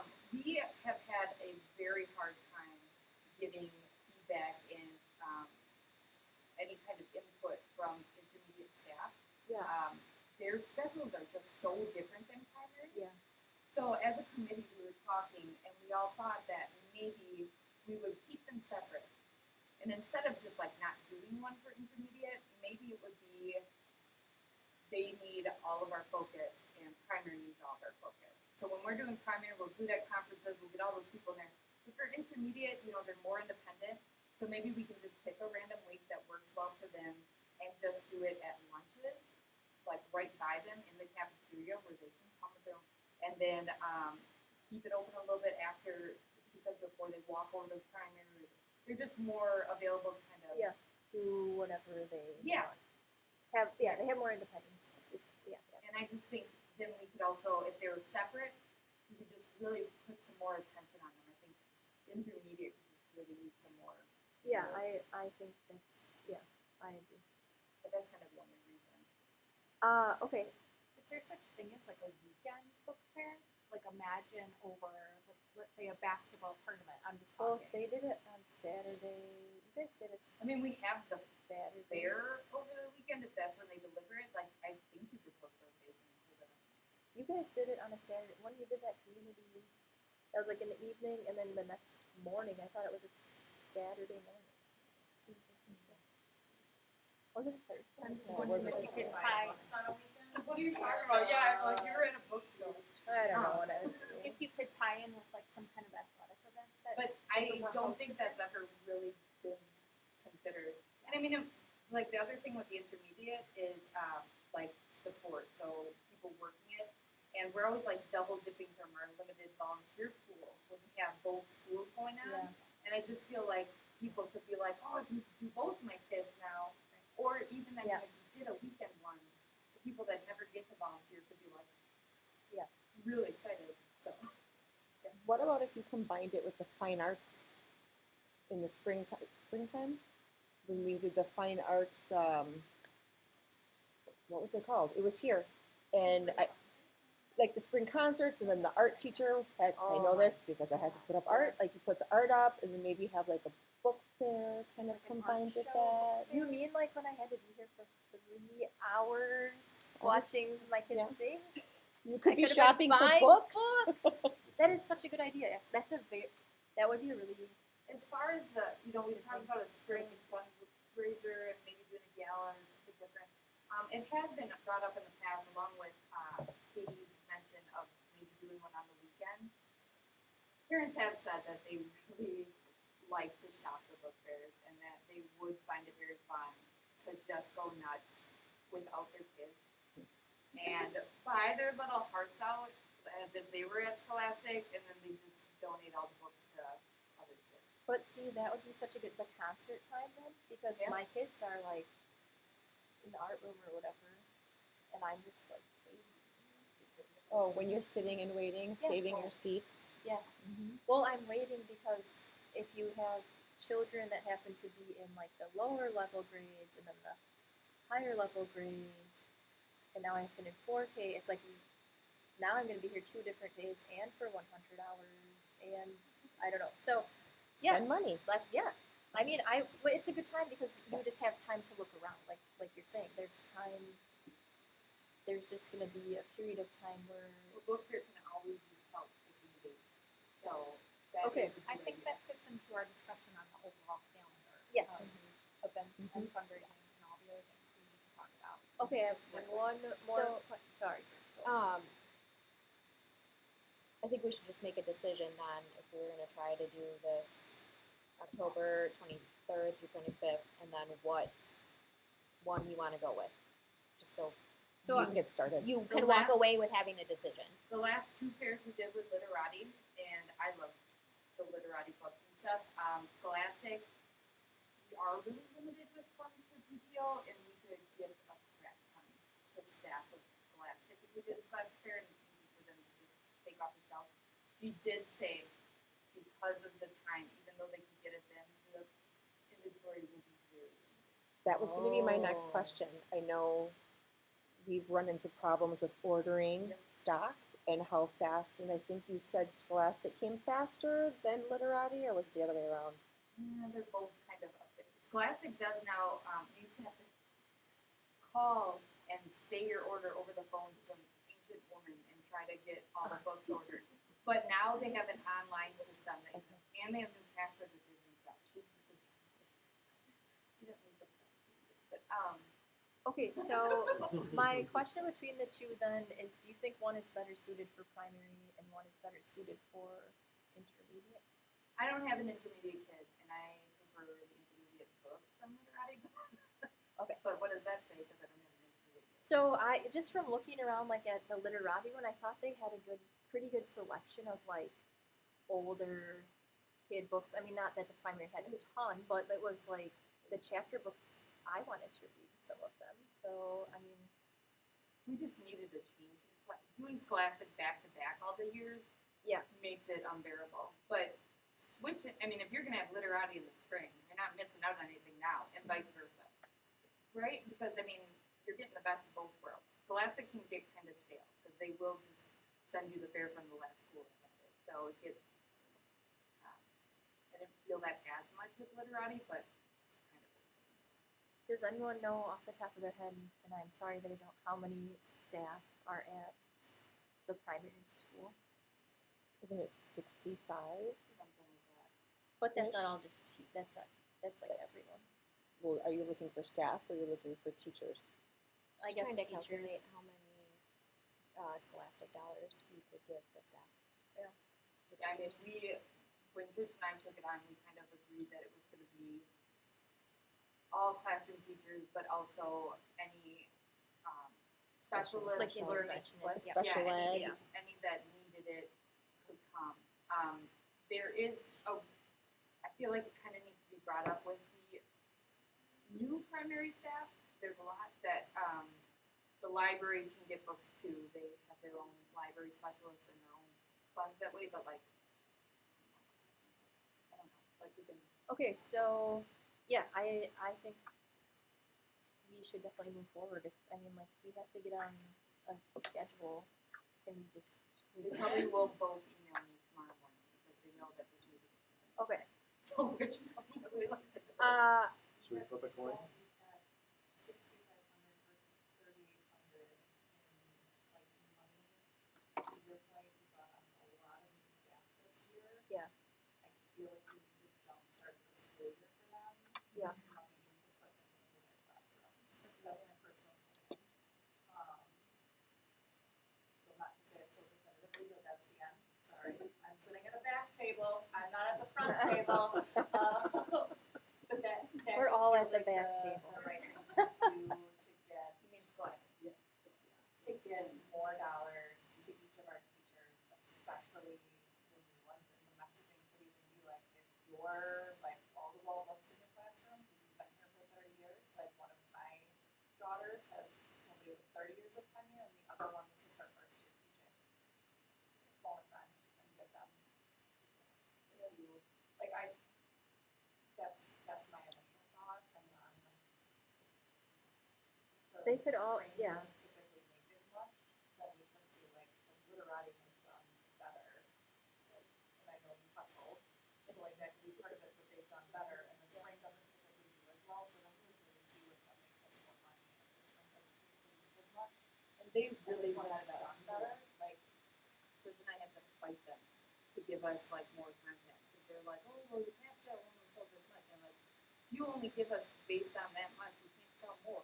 right. So we kept So- telling them, we're like, we need more stock and we will sell. I think that's key because so I obviously came here in the spring, so I didn't experience the fall book fair. And so the spring was my first Literati book fair. I've always done Scholastic in Franklin, and I was actually surprised that there was not as much stock at the in-person book fair. I was, to be frank, disappointed because like when I've walked into them previously, there's just like it's everywhere. Yeah. It's everywhere, and like so I was like kind of surprised. on how it looked. So like I think having stuff in stock and as much as we can get, I think that makes a huge difference. But if we would have issues with Scholastic, like you were saying, on what they have in stock at this particular time, Can you use that as a bargaining chip tomorrow when they call you? yes. That I get very finicky about that. So there's a good chance that we'll get into that. So that's my 2 cents. Or Well, my experience just coming in Like I fresh. said, we will sell it if it's there. Yeah. So. Yes. How does it work with the Scholastic dollars? How, like, if you wanted to give $100 to each staff member, you don't, like, how does that work? Do you give, Usually they just come up with their books once they pick them out, and then they just total them. And then when it's a little over 100, you go, okay, and then they just log off. and then you, somehow that's logged in? 'Cause Yes, Scholastic we is a just use it different- as Scholastic. Okay, okay. I'm kind of with what Chris is saying, that we should utilize that. And that's cool. I can talk to Scholastic tomorrow and like we can get them started and stuff. But if anybody is interested, there are still a lot more details to work out about the book fair, Yeah. including events. If we want to get a spirit we're going to get there, or some other stuff going on, and then just giving out the dollars, making. There's a lot to do. So if Make a list. Yeah. Yeah. I really We're like all the spiritware idea, especially if we're going to use a new vendor. I'd like Yes. to be able to touch and feel, and Well, we could do that with our current vendor yeah, too. we really Ah. should. we 'Cause have not though, so I don't know. Do they? Yeah. Okay. Yeah. I happen to, Thank you. I didn't happened to know go that. in on Monday and pick up football apparel, and so I did talk to them about possibly changing apparel. They said we could even modify like our logo. You know how like the Yes. Warhawks has the A on some things, or they Yes. have Warhawks, or they have Arrowhead and all the different script fonts or block fonts or whatever. They have an in-house designer that will work with our team, and I Yes, think that she could said be it's free. such a fun Yeah, to Mhm. totally option you know, to offer some kids expand Yeah. to the design it. brand. Yeah, Yeah. it would be cool. I'm gonna hold that legal moment, do we have permission to change the brand? This is a good question, and I didn't get into that in the conversation with them. But that I think is a good conversation for Dr. Russ to If be they- involved in. If they've worked with the school districts before, they'll know that you can't just, Yeah, you can't just change do it. anything. No, Yeah, of course. Because everyone protects their brand. They probably want $5. Yeah. So I think that, I mean, in the end, they have a design person on staff available for us to utilize. They have new clothing for us to consider. She said we could have, if we wanted to have like an in-person store, but that would require us buying inventory.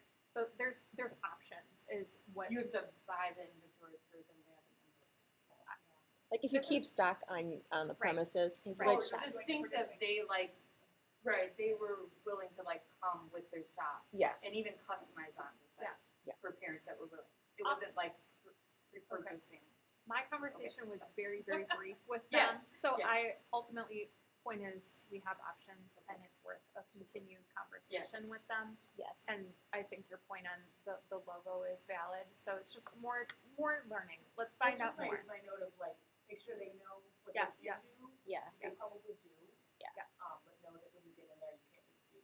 Whatever. Yeah. Are we looking to change the logo and the product, or is there one that's What's the priority? what's the priority? The product. The product. Okay, so then Mid City will be able to help us change the product for sure. Well, regardless, there's options and people who want to do the work to see Yes. what's And out if there. there's, like I said to this group before, if there's specific products that we know that we want, let me know. Because I'm going to a product preview next week, so I can touch, feel, look for specific things. You should say your husband and his job, so it makes sense what you're saying. Yeah, sorry. So my husband works for a company that distributes apparel, blank apparel, to all these companies that then print. So I can see the products up first. If they're ordering from him, I can see the products. Promoting Mid City because they're a client of your husband's company. they do order from him. He's not gonna get a kickback. I'm just saying. But I am saying that like Mid City is not locked into these specific products because they have a whole slew of Correct. products that they can order. Yeah. And if there's specific things that we are looking for, I think it's worth we will be able to it get. though, to like use, even in the same year, a couple different vendors, or just kind of move around too, so I don't wanna rule out. It's looking, yeah. No, for sure. It's something for you guys if to look you at. want to change the product, the logo, like we can do that. We just have to know, like, I would like to see a comparison of like Yeah, I think what Royal- what the difference is and what we're looking for. Okay. Is mine. Do they allow you to keep an online pop-up store on? I don't have any experience with Mid City. I Okay. Is have that- not had any involvement with them, but I just Oh yeah, it was Something short. we talked about as like a fundraising committee that if we have new families come in and things come up, that it doesn't have to be an event, like you have to get your orders in by this date, because we know for certain that Distinctive will keep an online pop-up store, so we can have events where people avoid their shipping costs, because we will have it come to the school if you order by XYZ Yep. date. If you miss that, it's not, oh crap, can I still get my order? And it's, you can either pick it up at their storefront for no shipping or whatever, and it's up year round. And so people can shop at any point, and it would be like a trickle in of funds, even when we don't have merch events going on. Yep. So that was one of the things. and we that have we talked to Mid City about that?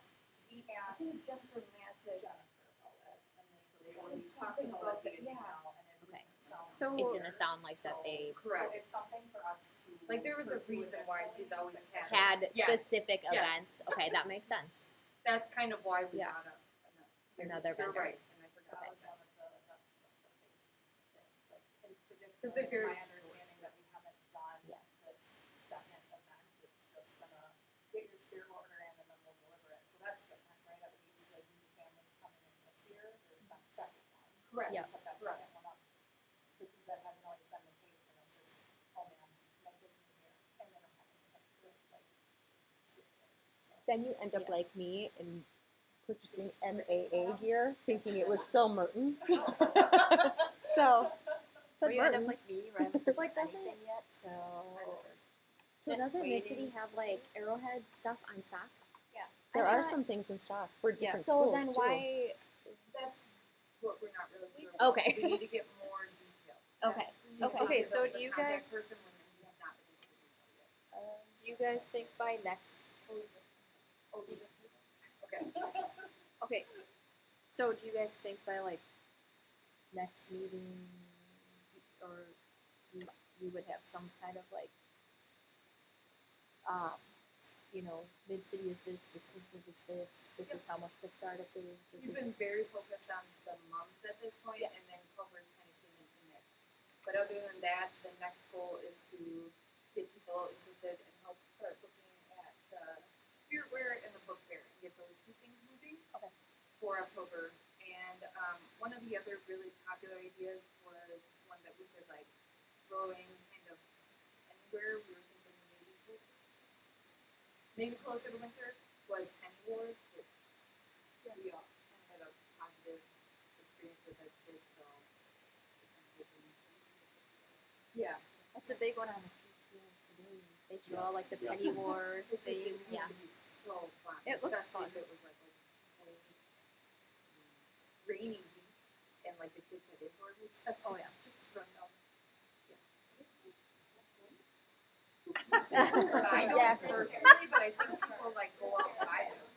And you can like hurt the other classes by putting in dollars. Like square, like, Maybe. I don't know. Maybe Brooke will look into that. Look at all these square Please, letters. don't use them. Yeah. Please. Okay, so wait, was that all that you had? Yep. That's Okay. Can I just do like a quick in Well, and summary? if anybody knows more about meat raffles, I need way more information because I don't really speak it. Meat raffle? What? Yeah, I'm still not really getting the concept. So if people want to do it, We need more information. Someone wants to do a meat raffle?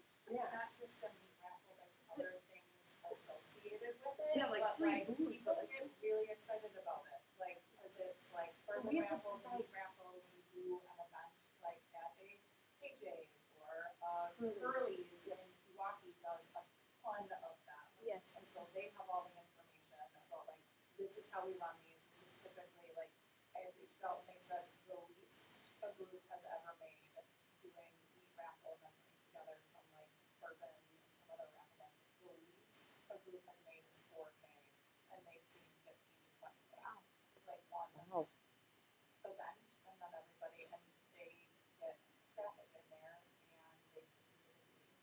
And we've already had a vendor reach out and offer us a basket to donate. So Healing Dinners has offered us 2 dinner baskets to raffle off at any event we want to. So they're just in our, So they are willing to give us those baskets to raffle off without any they have already given attachments. Okay. And said, yes, thank you, please think about us in the future, so. And she sent me a flyer to put in the binder. Yeah, really good. Who's got the binder?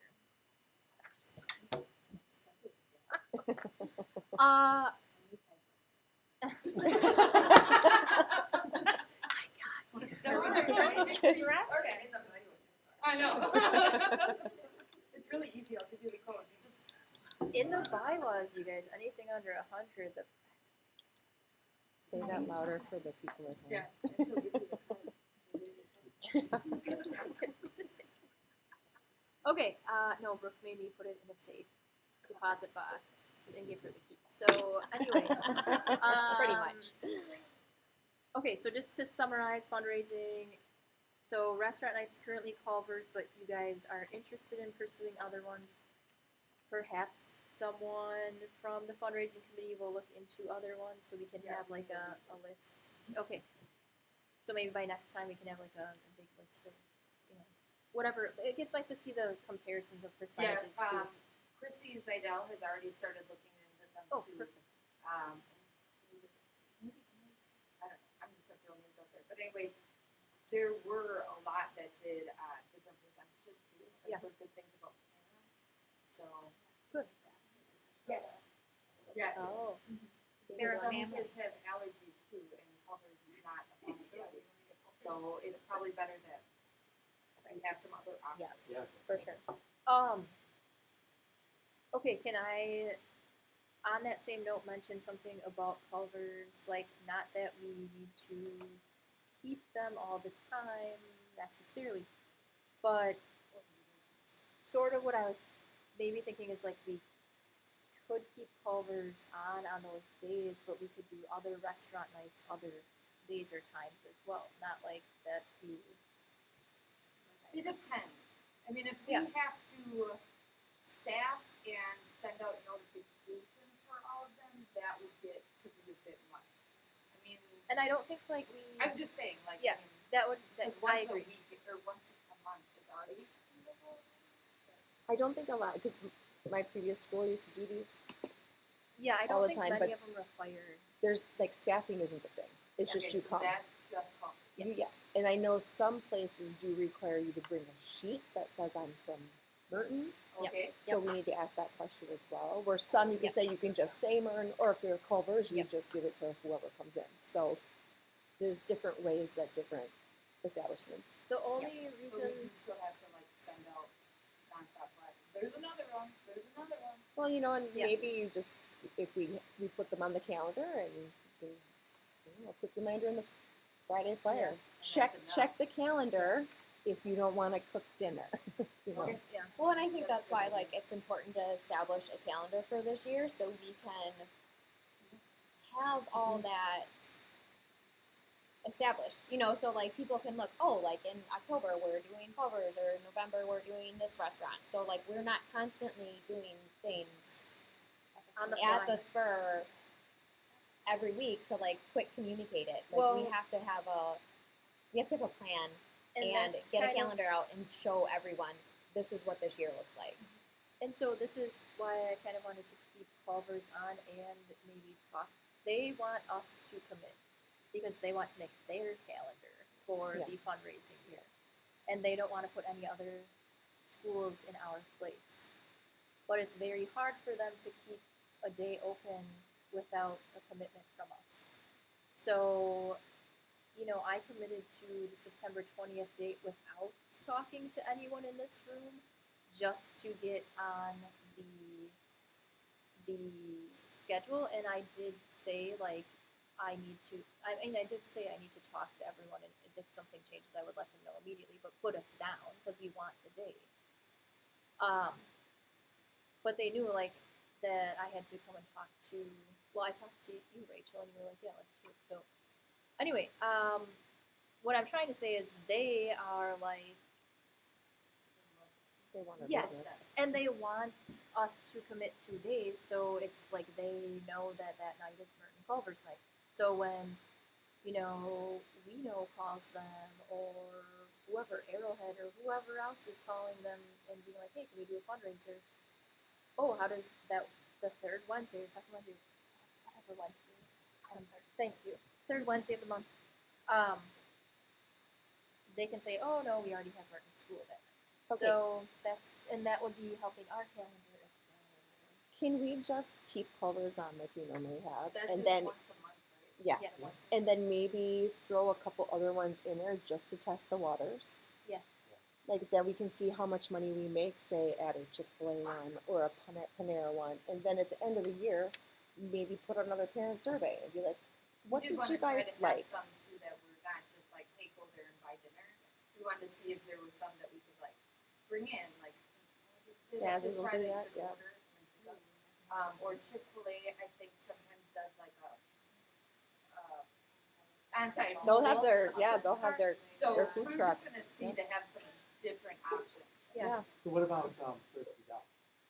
The bowling thing is pretty cool. Yeah, that's fun. An event plus a fundraiser. There's so many options. Have you never been there before? Yeah, I have. Yeah. So, okay, so if we could agree to keep Culver's on, that would be nice, since it's like we know it works. We were making money. They really appreciate us. They were very nice to like see what was going on. Then at least we would have one solid thing, you know, for now, and then I don't know. That seems like That's a lot phone already. call You from should the go fundraising ask chair. them. Go. There's no staffing, so there's no requirement on it. This is just what they like to see. Because it gets, yes, it gets big. Yeah. They don't have any requirement. They're not like And we did not reach out about, because we know kids would love to help, older kids would love to help. But We were did not waiting on reach the out insurance. If that and if maybe they'd be okay with it if a parent was there with them.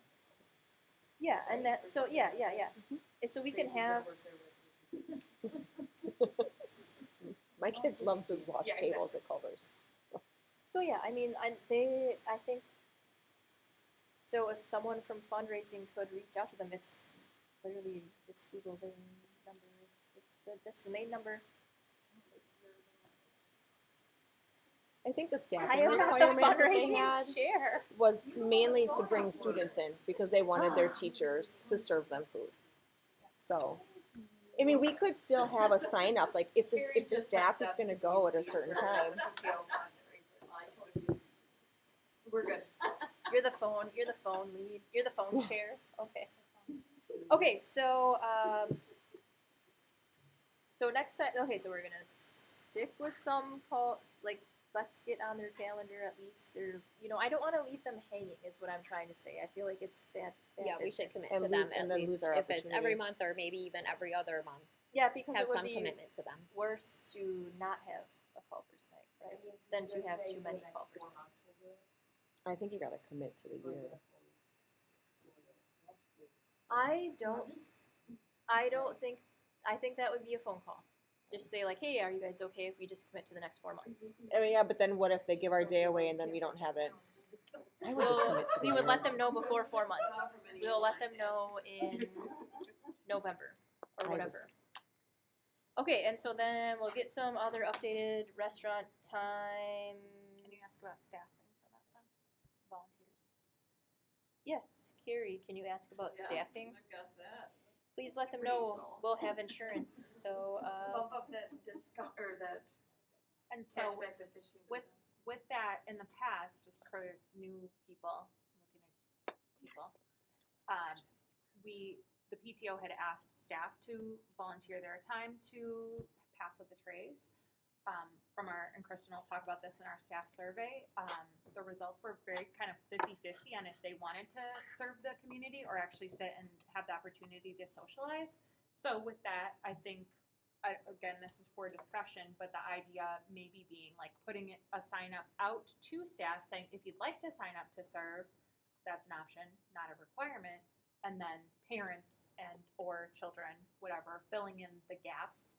If teachers want to serve, then fine, but otherwise come and enjoy a burger with the families rather than serve them their food and then have to walk away. You know what I mean? So just presenting the options to make everyone happy. If staff liked serving, then that's still a choice. Anyway, so TBD. yeah, and we don't need, like, they weren't like requiring volunteers. It was more like they want to see it. The more that we are involved, the more people are going to come because they're going to be getting meals out quicker and people are going to be socializing and whatnot. It was just sort of a, more of community building than like, we need your volunteers. So they were just trying to make it fun. And Yeah, I think they're just trying to make it fun. It wasn't meant to be any sort of hassle on anyone. And that restaurant gets packed, so having extra people to serve or wipe tables or reset the dining room would be really helpful. Because, I mean, my first job was at Culver's, everyone, and it did get crazy. So the extra people to help, and it's not a skilled job in any way. So as long as you can wipe a table. Okay, and then, hey, we really didn't, so moms, Rachel, who's picking up the moms and driving them to the back of the school? They're driving them, they're Yeah. bringing them. They're coming.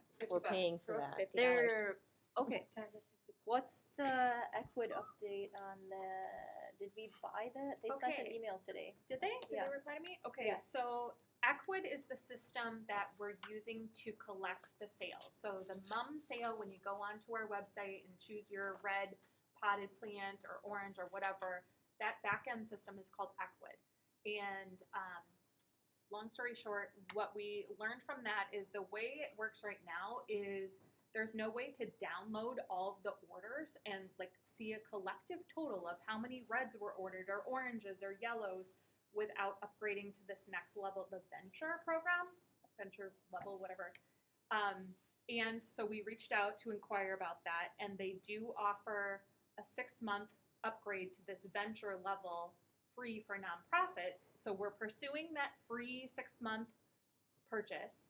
And then we also confirmed from them that they allow us to use Equid with this upgraded plan as needed. So we could buy it for the months that we have like needs to actually use that download function, if you will. So it's in progress. I just sent the paperwork that they need to verify us today. So hopefully soon you'll be able to download and see how many red mums were ordered, and you won't actually have to manually.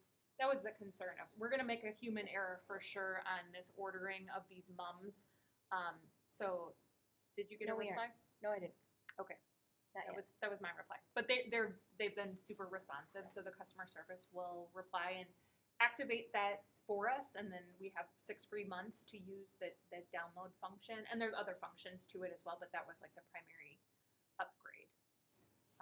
And then we can buy it month to month as we need to, and it comes down to, it's a $19 per month fee to use that like download feature, which will save hours and hours of time, especially if we're selling lots of like actual product items. So, how did you see this before? How did you get the numbers before? Did they give you was there a download that just was not easy to read? For past sales, Yeah, for We've never this done this current one. Oh, So- for this current one, it's in a Excel file and it's not pretty. So, I mean, if you give me that, I can try to make it pretty. If the data is there, Yeah, it can be it's a extracted. lot of it's manipulation. So, I mean, I can take a stab at making that I can Yeah. make you a readable. pivot table. Even in Google Sheets. I Well, think so it's- right now, what we have is like an order of each, Do that. an email of each order. Okay. So we have however many orders that, 200 orders that have been submitted. And so it's maybe there's a faster way, but a manual entry of that person's name, which color flowers did they choose, how many did they choose, and then putting that into a chart and record keeping. Because in the end, it's going to be Rachel and her team distributing those out to the people as they need to match. Okay, so it's going through the email and scanning the emails and. We totaling can get them it. We can get it through a CSV file download, up. Okay, and we can do some kind of manipulation. I just haven't played with it at all. so I guess my point is, before we pay for it. Well, we get 6 months free. So Okay, we that's kind true. of Okay. we wanted to Yeah. test run it to Yeah. see if it's valuable in the future, but Yeah, because there's more features than just the Yeah. download function. Yeah. It's just that was the primary objective for this Okay. particular The thing you sale. need Like, right right now, now. yes, like exactly. not manually. It's doing this it's data possible program. to No, yeah, manipulate the files. it is in super Excel. complicated to not do something stupid with people's information. So it is important that you get that right. Yes, Which is yes. why paying for a service is worthwhile. Yeah. Yep. But With yeah, that, we could probably do something. yeah. So what we're discovering with it is, though, there's lots of options with this Equid program that we can use it as a store, if you will, and how we just have to be creative and like how would we want to Which use would this? really help events and fundraisers. Yeah, Yeah. definitely. There's a way to streamline it. All the payments come through credit cards, which goes through our Square account, or PayPal, which goes through PayPal. And we are paying fees on all of that, but in the end, it's streamlining eliminating the need for cash or collecting checks or stuff like that. So there's advantages to it all. We'll just have to talk about the fees and like figuring out if like there's a way to add on like an additional donation or people covering the fees or something like that. Yeah. But trying to mitigate that as much as we can. Okay, I have another. So on that same note, hopefully that happens before. It's soon. It'll be done. When do we have to put the order in? We're gonna do it this Tomorrow? Friday, I think. we said. Friday. What was it? Friday, The right? sale closes tomorrow at Tomorrow. midnight, the There you go. 14th at midnight. And so, I mean, technically, I suppose If we Equid's don't not have gonna this up and running, be- then it's a then I manual. will be talking to you if I can't. Well, I'm not sure I can Figure get it it done out. that quickly, but. No, I know, Whoa, and whoa, whoa. that's what was my Kinda concern already committed. with getting the data that I saw it was that it's a quick turnaround Yeah. to do this. Okay. They have everything they need. They said they just need to flip the switch for us. Yeah. So Okay. it's So in them in theory, responding, we should and they've be able been to get quick it. response with the Okay. customer service. So Okay. I'm not worried about it. It's just they need to flip us to the next level. Yeah. And technically, we could even buy the next level. We're just waiting for them to approve us for the free version. Free You know what version, I mean? Like to get the nonprofit. Okay, do we have volunteers to help with moms? Because if we sold 400 moms, that's a lot of moms. What's Do 18th? we have a The plan Monday? for that? That's Monday. Well, we have no plan. We're just gonna wing it, see what happens. Okay. Just asking all the kids on the Who's- playground to Go out help. to help you move Who's mums we? around. You should probably like. That's Me and Emily. Because I think we're gonna need more than two. And during Like a person per color or something, like will people have I mean, that would be a And then good plan. they're like, That's a I've got, good idea. like, I'm gonna go to red because I have 2 red. And What then time are I've they got- dropping these off? Who's the six? Okay, Didn't even get approved for the $50. give her $50 back. I think We're I have to- our committee will have to talk a little bit. We got 2 helpers. Yeah, I get my phone Okay. during this because we've Yeah, been I through see a real you have after time. school, but I think I'm available. I just can't check my calendar right now. I've seen you wandering around after school too. Thank you. I've seen you We'll be all right. We'll make it work. Cool. Well, if We'll we just be well, really the slow 'cause reason of that I was Sydney. asking is because if we knew what time it was coming, perhaps we could organize people's orders. Well, we haven't ordered it yet, so once we order it, then we're gonna know what time it's coming. I advise Chrissy's method because not to Oh, separating by color? to, Yes. to have a person assigned to each color and then like go start at the front. How many reds do you need? How many blah blah blah. It's the same thing as popcorn No. orders. But I'm Trust me, prepping orders ahead of time is a pain. The way she And then they're, like, suggested is, I think it'd be nice if we could maybe get a little collection of like wagons too, to maybe help people get. that's a really good I idea. have two, but if anybody else has some, that would be very helpful if you wouldn't mind lending them to us. That's a I good don't know idea. if I would get it to the That's school. how I carry pop. I don't think sleds is a bad idea. I would take that also. If you have Cool. sleds. All right, so we have some planning logistics to I'll do help you for on that. Mondays. Ooh, okay. After my Book Okay. fair, tomorrow you're talking to them, you're gonna say, yes, we want Scholastic the 23rd to the 25th. Okay. Great. Wow. Okay, staff support, yes. Sorry. I'm it's sorry. so many I'm questions really now. sorry to drag on fundraising conversation. Yeah. But can we I'm a kind of go favorite. back to the fall fundraiser decision? Obviously, I'm very focused on. We did amazing You just want that 59,000. Yeah. to be able to do anything. Yeah. we need a need big something. ticket fundraiser, in my opinion. And what I'm scared about is if we delay that to spring, we are not going to be able to make any decisions on what we want to do for grants, scholarships, all that stuff if we don't Next year. have the money to do anything. And maybe that's fine. Maybe we don't commit to anything, but I think I want to make that decision now. Like, hey, like this year, we're not going to do grants. We're not going to do scholarships because we just have to get in order. It would just make things easier if we had a bigger ticket fundraiser sooner rather than later. Is my 2 cents. What was, so no obstacle course. The Pledge Star costs. And we looked into the other option too, whatever that What was about called. the chalk, the color run with the chalk? Raise craze? Oh, right, yeah. Colored chalk is very expensive, so are inflatables. What about, So if somebody could come up with a celebration that is not those, that would What, be so cool. talk to me about Pledge Star. How did that fundraiser work? It's just, you tell your kids, hey, send your link to everybody and ask for money, and that's it, and then the money just comes in. And then at So the it's end, an we just it's an celebrate. event that they're raising money for. that's There is it. a lot of work behind the scenes we would have to do to make something like this happen. First of all, Christy did reach out to Chrissy Zedel. She did reach out to like Yeah. all of the yeah. inflatables in the area to decide like, were we paying for it? How much money was that? Yeah. Because we don't know. There's a couple of things. The fundraising team looked back at the old Merton PTO pictures, and they had something that said company sponsors, and we didn't Yeah. know what that meant. Like, Right. it doesn't actually say what they're sponsoring. Did they sponsor the inflatables? Did they? I don't know. And then there's 5,000 spent. I know that there was a fee to use Pledge Star, but it was not horrible, and it was worth it because of how much they brought in.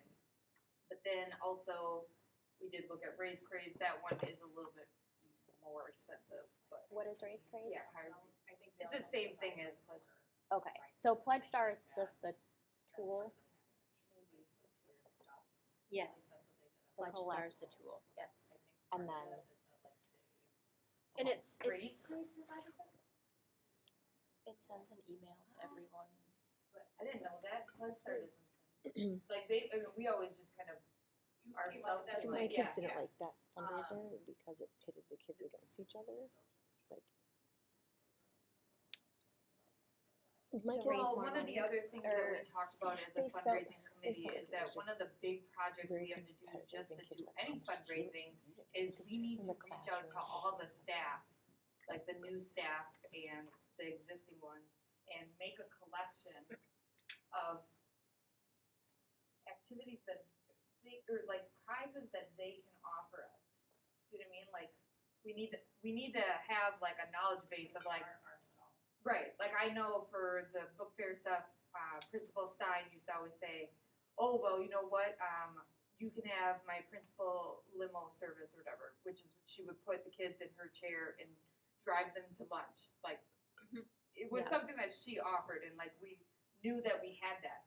Like, so we need to create like an arsenal of like what the new staff will like let us offer as prizes. We do Yeah. not have that, Yeah. and I mean we're starting from blank on that, and we need free prizes at this point. So What it's a about, lot of footwork. that have we you still gotta guys do. looked into like where they just sell stuff? People buy stuff? Like not an event thing for the kids? In the past and then currently, it sounded like, I mean, people were really on board with the mums because people needed mums. They were going to get them anyways. But it doesn't sound like we're a huge product selling group. Like, it wasn't really something that people were interested in. Just because like all of the things that I'm getting in my Facebook news feed every day Yeah. is like, we're selling for this, we're selling for that, our PTO. And so I've been looking at every single one of them, and it's like, we're selling pizzas, we're selling wrapping paper, we're selling whatever stuff, and it You and just the want to get rid of the branding. I do. The thing just says, you know, it just says we're raising money for our PTO to fund our events for the school year. That's all it Yeah, says. It's I not mean, we anything. made close to 60,000 just telling the kids, hey, ask your uncle for money. I mean, that's I know, insane. but And yeah. that's what I'm struggling Yes. with, is it was so successful last year. I don't want to miss out on that So opportunity. the But other- we talked about this. We would have had to have already been planning. well, We I can't start now. well, no, I'm not saying that it has to be like, you don't have to do an obstacle course. No, I but mean what- the other parts.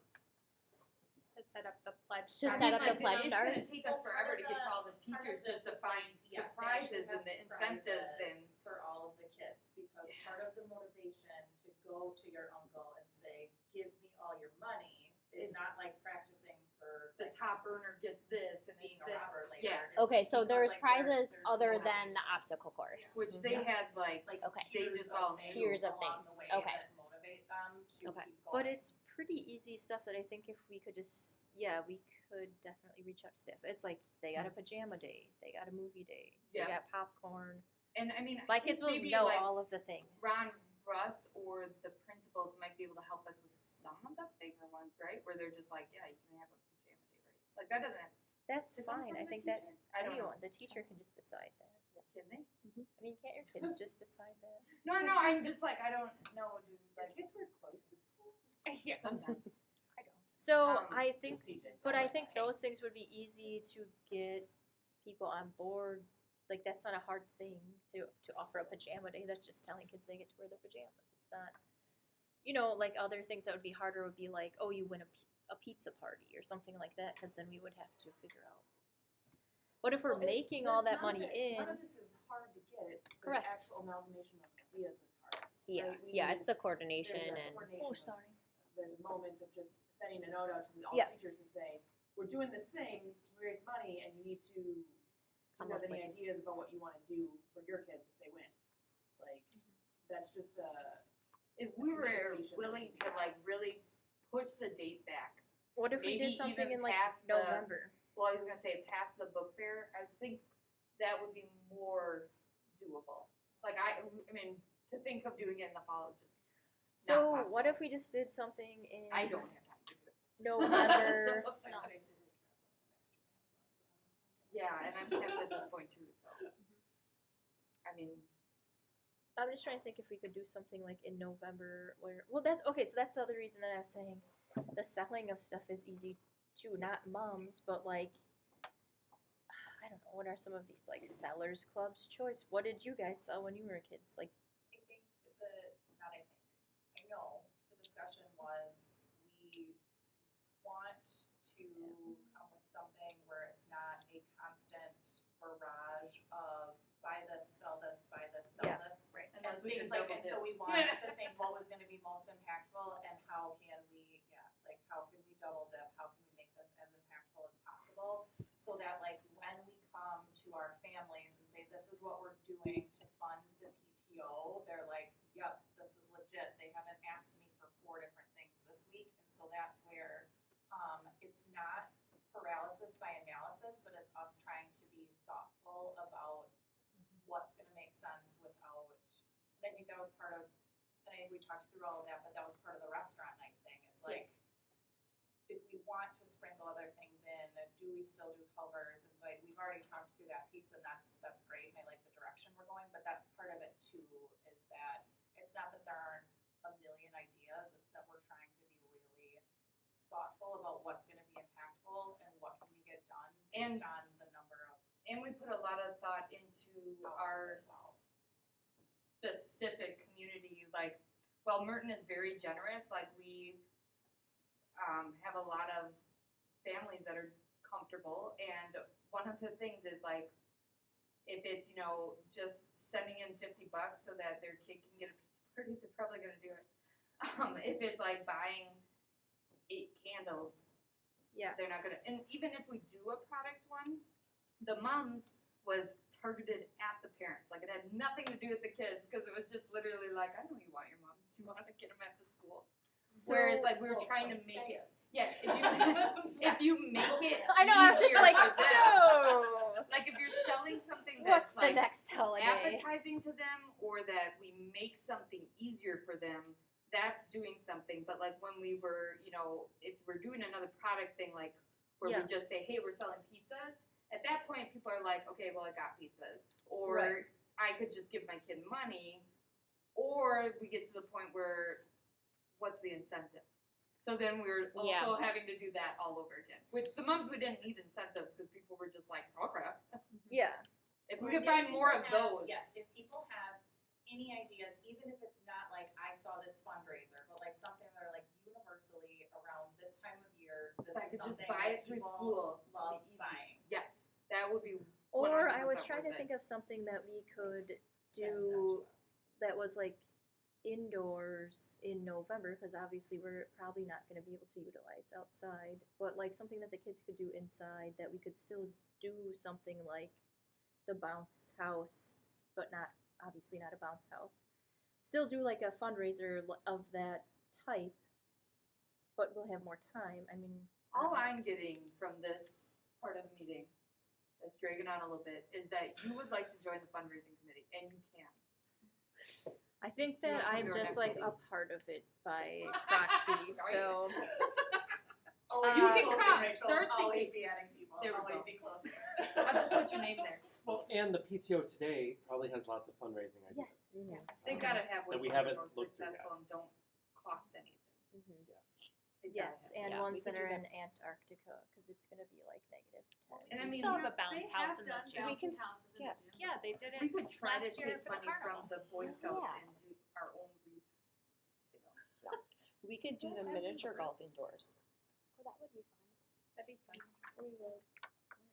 Okay, yes, I do want to join the fundraising team. Okay, Let's let staff Kristen support talk. team. Sorry. I'll try to get through this.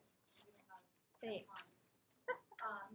Solid stuff to go over, but we did have a group of parents that generously donated their time and money and capabilities to put together the staff gifts that were mentioned earlier, the for the teachers' first day back to school when we were preparing, and then the actual first day where the kids came back to school, which is awesome. And it sounded like they were pretty excited about like just a small token of we're here to welcome you, and you know, we want to show our appreciation for you. The staff lunch that we put on for the open house for the teachers, we fundraised for the picnic basket sandwiches in a separate little fundraiser, and then the rest of the food was donated. One of the pieces of feedback that we got from the cookies and packaging, Rachel, that you mentioned, that the teachers really appreciated having cold drinks, is something that we can take and apply to future things that we offer. So like when we're doing a staff lunch, just to make sure that the drinks have been refrigerated or are on ice or something like that, which is something small that we can adjust going forward.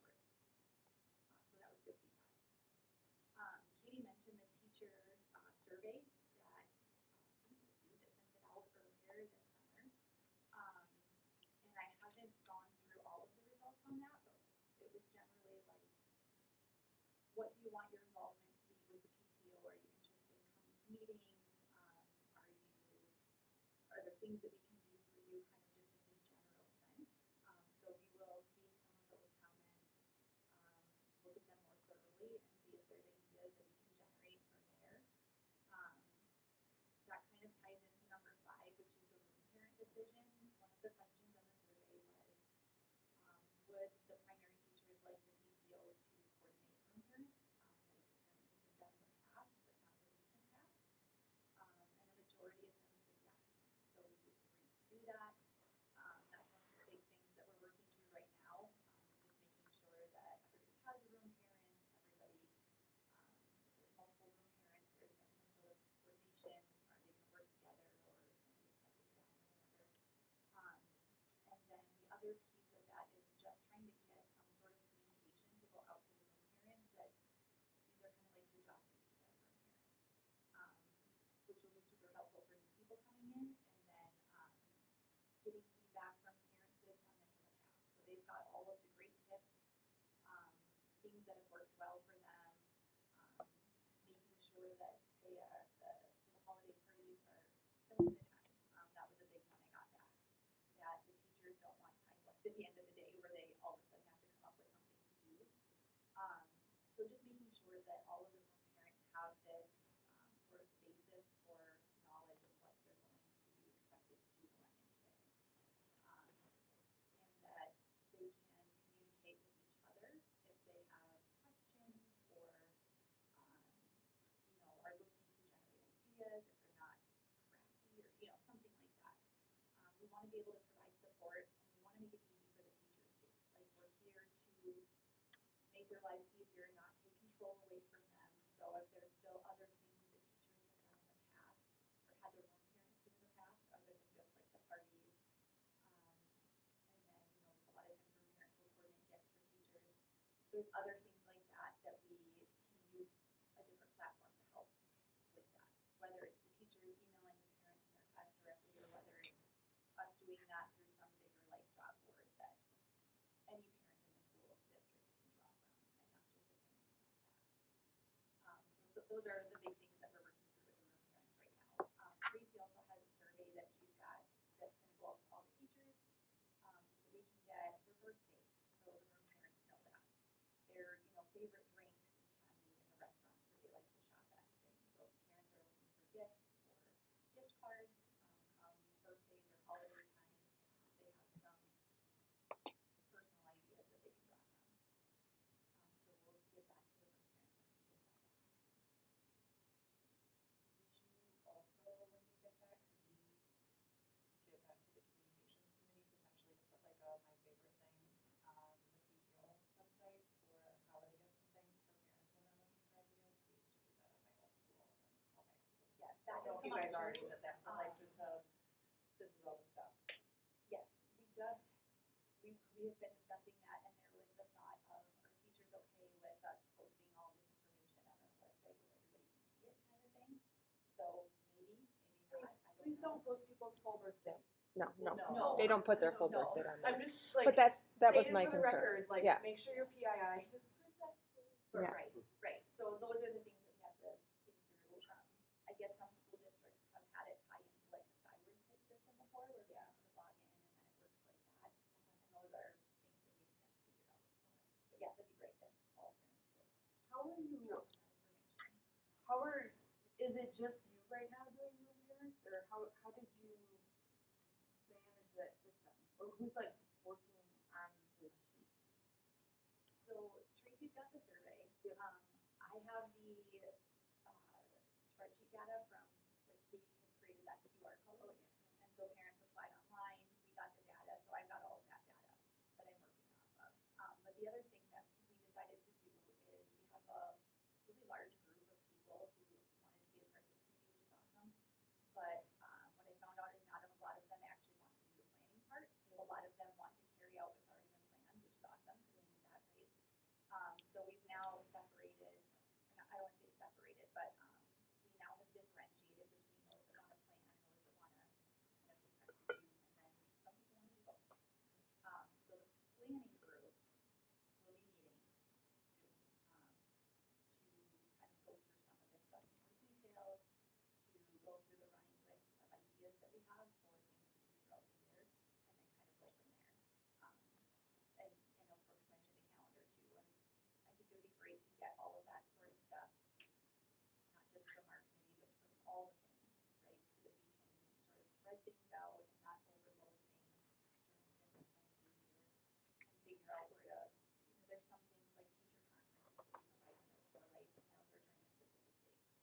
there's other things that we could plug in at any given time. So where can we start to generate solid ideas that we can plug in at certain times throughout the year? So are you the only one going through the room parent data and assigning it to people? Yep, so what I did is I took just all the room parent volunteers, and if there was more than one for a class, I just emailed them and said, look, there's 3 of you, how do you guys want to do this? Do you all want to room parent together? Did you feel it was overwhelming? It has not been. I think the part that we've been discussing in our group right now is just like best practices kind of things for room parents, and that's where it's really been helpful to get feedback so that we can put together some sort of document and say, here you go, this is what we need to do. But no, I mean the sorting through the data is easy. It's just been And nobody's like been arguing back or anything about being room parent or not room parent? what have you heard otherwise? No, it was a past issue for the PTO. I just wanted to know if we were okay. still having issues. It was always one person's job to do all that work. So I was just wondering, like, if you needed help, if it was like overwhelming, then we should take it or somebody else. But if it's data that you can go through and nobody's giving you an issue, then No, by I all mean, means. everybody that I've reached out to that has, all the teachers that have had more than one room parent volunteer, they've been like great to work together. Other than maybe 1 or 2 that are like, oh, that's cool, somebody else has it, I'll step in. But no, we only have 2 classes that don't have room parents. Anybody knows anybody in Mrs. Shock's room? Yeah, Mrs. Shock's room, that we could tap individually. The other one is my kid's room, so if nobody takes it, I will. What room was I think that's a sign. First grade, Reagan. Yeah. Well, it's a new teacher too, right? Yeah. Okay. But she also hasn't sent out the email that I asked her if she would send out to parents. Well, that's gonna make it harder. Right, like, can you just, because a few teachers have done that for me, you know, Yes, like just yeah, contact all your parents and just see if anybody will step up. And for every class they did, except for Mrs. Shock, Okay. did send out an email and didn't get anybody back yet. So that's Okay. where I'm hoping, I don't know, somebody knows somebody that we can tap. Okay.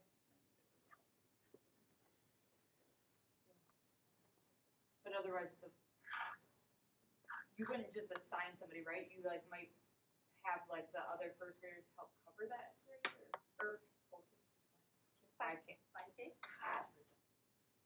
Is that if nobody steps up. Yeah. I mean, I don't know, I guess we'll figure that out if it happens. Okay. I feel like I'm pretty confident we can get somebody Right. to do it, like kindergarten especially, right? Like parents are usually. Let's gung-ho try for our that. Facebook. We'll put it out on our Facebook and say, Oh yeah, hey, those 2 last teachers. That's a yeah, good we're idea. missing for these last 2 teachers. Yeah, We're that's looking. Yeah. We can post there. Yeah, I think so for sure. I do have a couple I can tap in our class too. My kids' class. I think part of it too is making sure people know that like they're just coordinating, they're not actually doing everything. So when it comes to Right. parties So, and like, things like that, you get to Yeah. tap on other parents in the classroom that can't commit to that. So I will They can, say, like, messaging. It's hard for a new parent. as a person who's never had a child in school before, I have no idea what room parent means. Yep. 0, actually 0. I was like, oh. That's what I learned when I was handed the thing and said, you're a room parent for 4 So like, you can actually tell people what they're doing, and they might actually be more willing to like offer. Oh, I just have to be there all day. I can handle that. Like somewhere between I'm there as a person and like I'm planning and making crafts for every child. And That's like, literally what it is. those are like the balance, right? So I don't know. I don't know what a room parent does. And I think part of it too is we didn't have a lot of time to like come up with all that information before it was like time to go. So, you know, my initial thought was we'll reach out to the teachers, right, and see what they want room parents to cover. And it seems like the general consensus is just the class parties is the one thing that all teachers need, right? So we can easily communicate that now that we know that. Yeah, and if like I'm a working parent, right? So I work all day. If my room parent assignment is I have to be in my room every day, it's not gonna work for me. If I have to be there once a quarter for a party, I can do that. Like, so that's like I didn't even understand the time commitment. Do you have a kid in shock? No, mine's in 4K. Dang I thought it. that's where this was going. closing. Okay. No, mine's in 4K. So I I think Okay. this will be useful though, because in the end, we can create maybe a section on the website about room parents and what it actually means, and kind of create like a guidebook or something that we can put out there as a resource, because I think this is There a are good quite thing. a few things that could make up a PTO philosophy. Well, Yeah. and just for real, to Yeah. to I didn't speak know to before that, we didn't have room parents at my old school. I didn't we I had no idea the first time. well, and like we didn't have, so how do I say, we didn't have room parents for a short time either, but I think parents just sort of picked up the slack, and some parents picked up many rooms, and it's evolving. So like we weren't sure that we weren't sure the PTO was gonna take on room parents this time. Yeah, it was just an amalgamous thing in my, like, Yeah, as so you're I signing think up for things and you're getting all these emails, you're like, I don't know what any of this is. Yeah. Do I sign up for everything? Do I sign up for nothing? I did. so I think in the future, as a new family or That's why I signed parent up for both committee member. coming in, that you would be informed, because we as the PTO would be able to say, oh, and we run room parents, and this is what room parents do. But we weren't really able to do that because Yeah. we didn't know if that's what the school wanted us to be involved in. Yeah, and that's So- not your fault. Like, No, I'm not. so Yeah, I'm don't just. take that as, but like, But literally registration. I'm going through everything. I'm like, I have no idea what I'm doing. I'm glad I knew registration was coming. Like, It's a good point, though. We brought it up many times that if we're going to be an organization that is constantly asking busy parents to help, that we need to spell out yeah, right. what the task is, what the specific task is for that event, and then also like thank them in any way possible. So I get thanked as much as I get thanked by my child. It's fine. The 4-year-old. Well, thank you for bringing that up. I have plenty of opinions. Don't worry. The other thing on there was lunch duty volunteer opportunities, which Oh, yeah. Principal Higgins already touched on. So, And she already sent an email. So. to get more details and figure out logistics on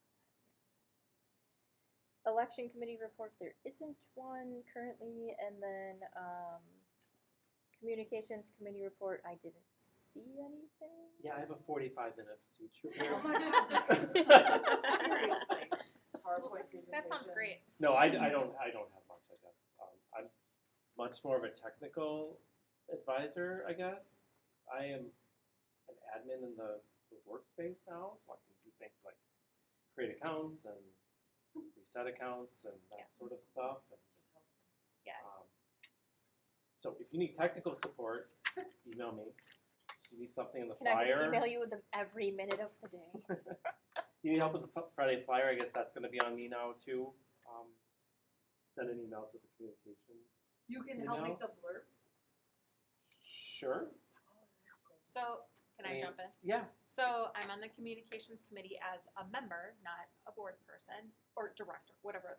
We were just talking on the terminology today. But anyway, so Brian's been super helpful. He's got a technology background, so he's like now helping with the website if I'm not available or I'm hit by a bus.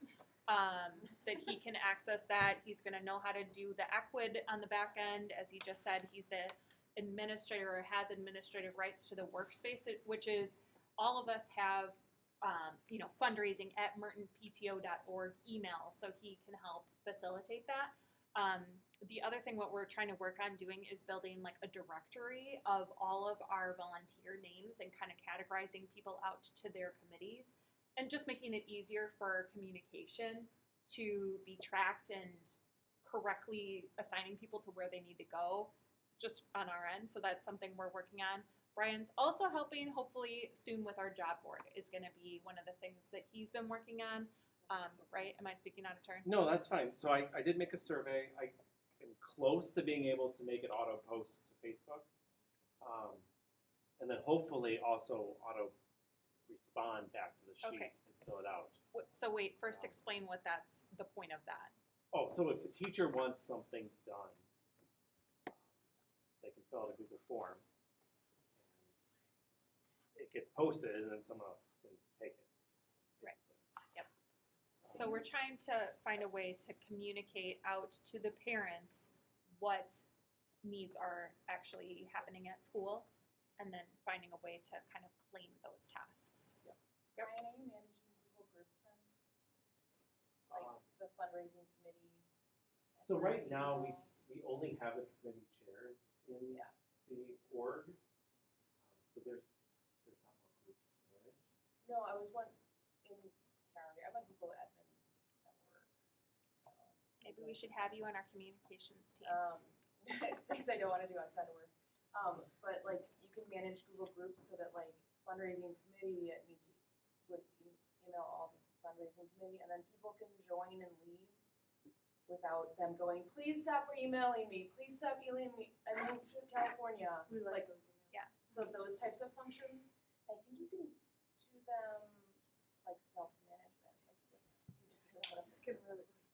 I can look at that. Yeah. I mean, I set up some groups today. I set up a board of directors group and a We are only executive just board getting started with it. Yeah, because so, that- it's literally what I do at work. Yeah, so you this is me should not wanting talk to to do Brian this. and like join Brain Yeah. Forces, because we've only just started with it really. So the capabilities are, way more than you want. well, no, not necessarily, but we don't even know what functionality it has that we could utilize. Yeah, and the So- console is awful. Yeah. So yeah, I can tour you a little. Yeah, bit. we would like that. Sure. That'd be really helpful, because I think there's what we've been talking about, and we didn't talk about it tonight, but like the Facebook groups online, is there a way to find a back end system, maybe tied with Google, that we can Yeah, transition from Facebook and whatever. There's so Yeah. much to talk about. In the end, we're trying to be as inclusive as we can and allow people to contribute however they can. So trying to meet people where they are, kind of thing. So I the did email have is it just down. part of it, I was going to talk about of that the Facebook for like group. 1 second. Okay. Yep. Oh, but then as far as the communications committee goes, we had our meeting. We will have another meeting, which apparently is on the calendar. It is. Thank you. Is there a And Google Calendar for that? There is. so the Yep. next thing we're going to be talking about is making sure that we have, like, I've been managing the digital signs and creating like the digital sign and fine tuning some of those details. I'd like to have somebody else do that. Like, and there's plenty of people on our committee that I'm sure are capable of doing it. Ooh, and I want to thank Jessica Clark for making the 2 event.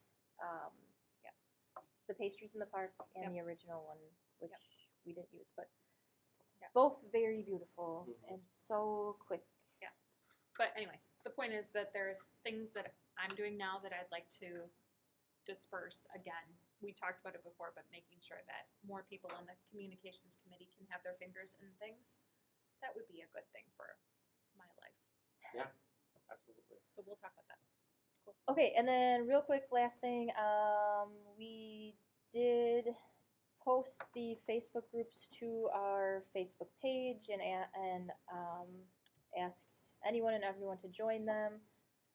Slightly before we decided that we should probably have some rules in place before doing that. So I think that and correct me if I'm wrong, I think the agreement we came to is they are still for anyone and everyone, but that we would like to post some basic Do you have a child rules that's in there. Merton School District? Yeah. Questions? So yes. So when you sign up, there will be some basic questions like, yes, do you have a child there? Just some real basic stuff. I think we're still working out exactly what that is. I mean, and then just some general rules of like how. I don't want to say how do I say it? Code of Behavior. conduct, like a Yeah. code of conduct while you're online. Behaviors. Yes, yeah. So that is in the works. We were supposed to talk for 5 minutes about it, and it was like 40 minutes. So anyway, if anyone got kicked out and got put back in or whatever, it's just because we were in a mode of like we don't know what's happening, and we don't know. I mean, not that we don't know what's happening, but that we wanted to make sure that we were all on the same page. So. The Facebook groups are open to whomever may be interested in joining, so long as they have a Merton kid or are a teacher or staff member. So you can come in and lurk if you want to come in and lurk, come in and participate. That's kind of the point, is that we want people to utilize that as a way to engage and share their ideas and their feelings on things. And of course, as always, we're trying to post regularly on the general Merton PTO Facebook page. So engage with us there as well. And that's a wrap. Our next meeting is Wednesday, October 11th, 2023, in this same space at 6 p.m. And we hopefully will be live streamed, and hopefully not 2 hours. And briefer. 2 hours and 46 minutes. Okay, that's it. Yay! We got a motion to adjourn. Motion to adjourn. Motion to Gavel. Robert's Rules of Order, jeez. I was trying to do it informally, Robert's rules. Not trying to. Robert's Rules of Orders are actually quite, by the point of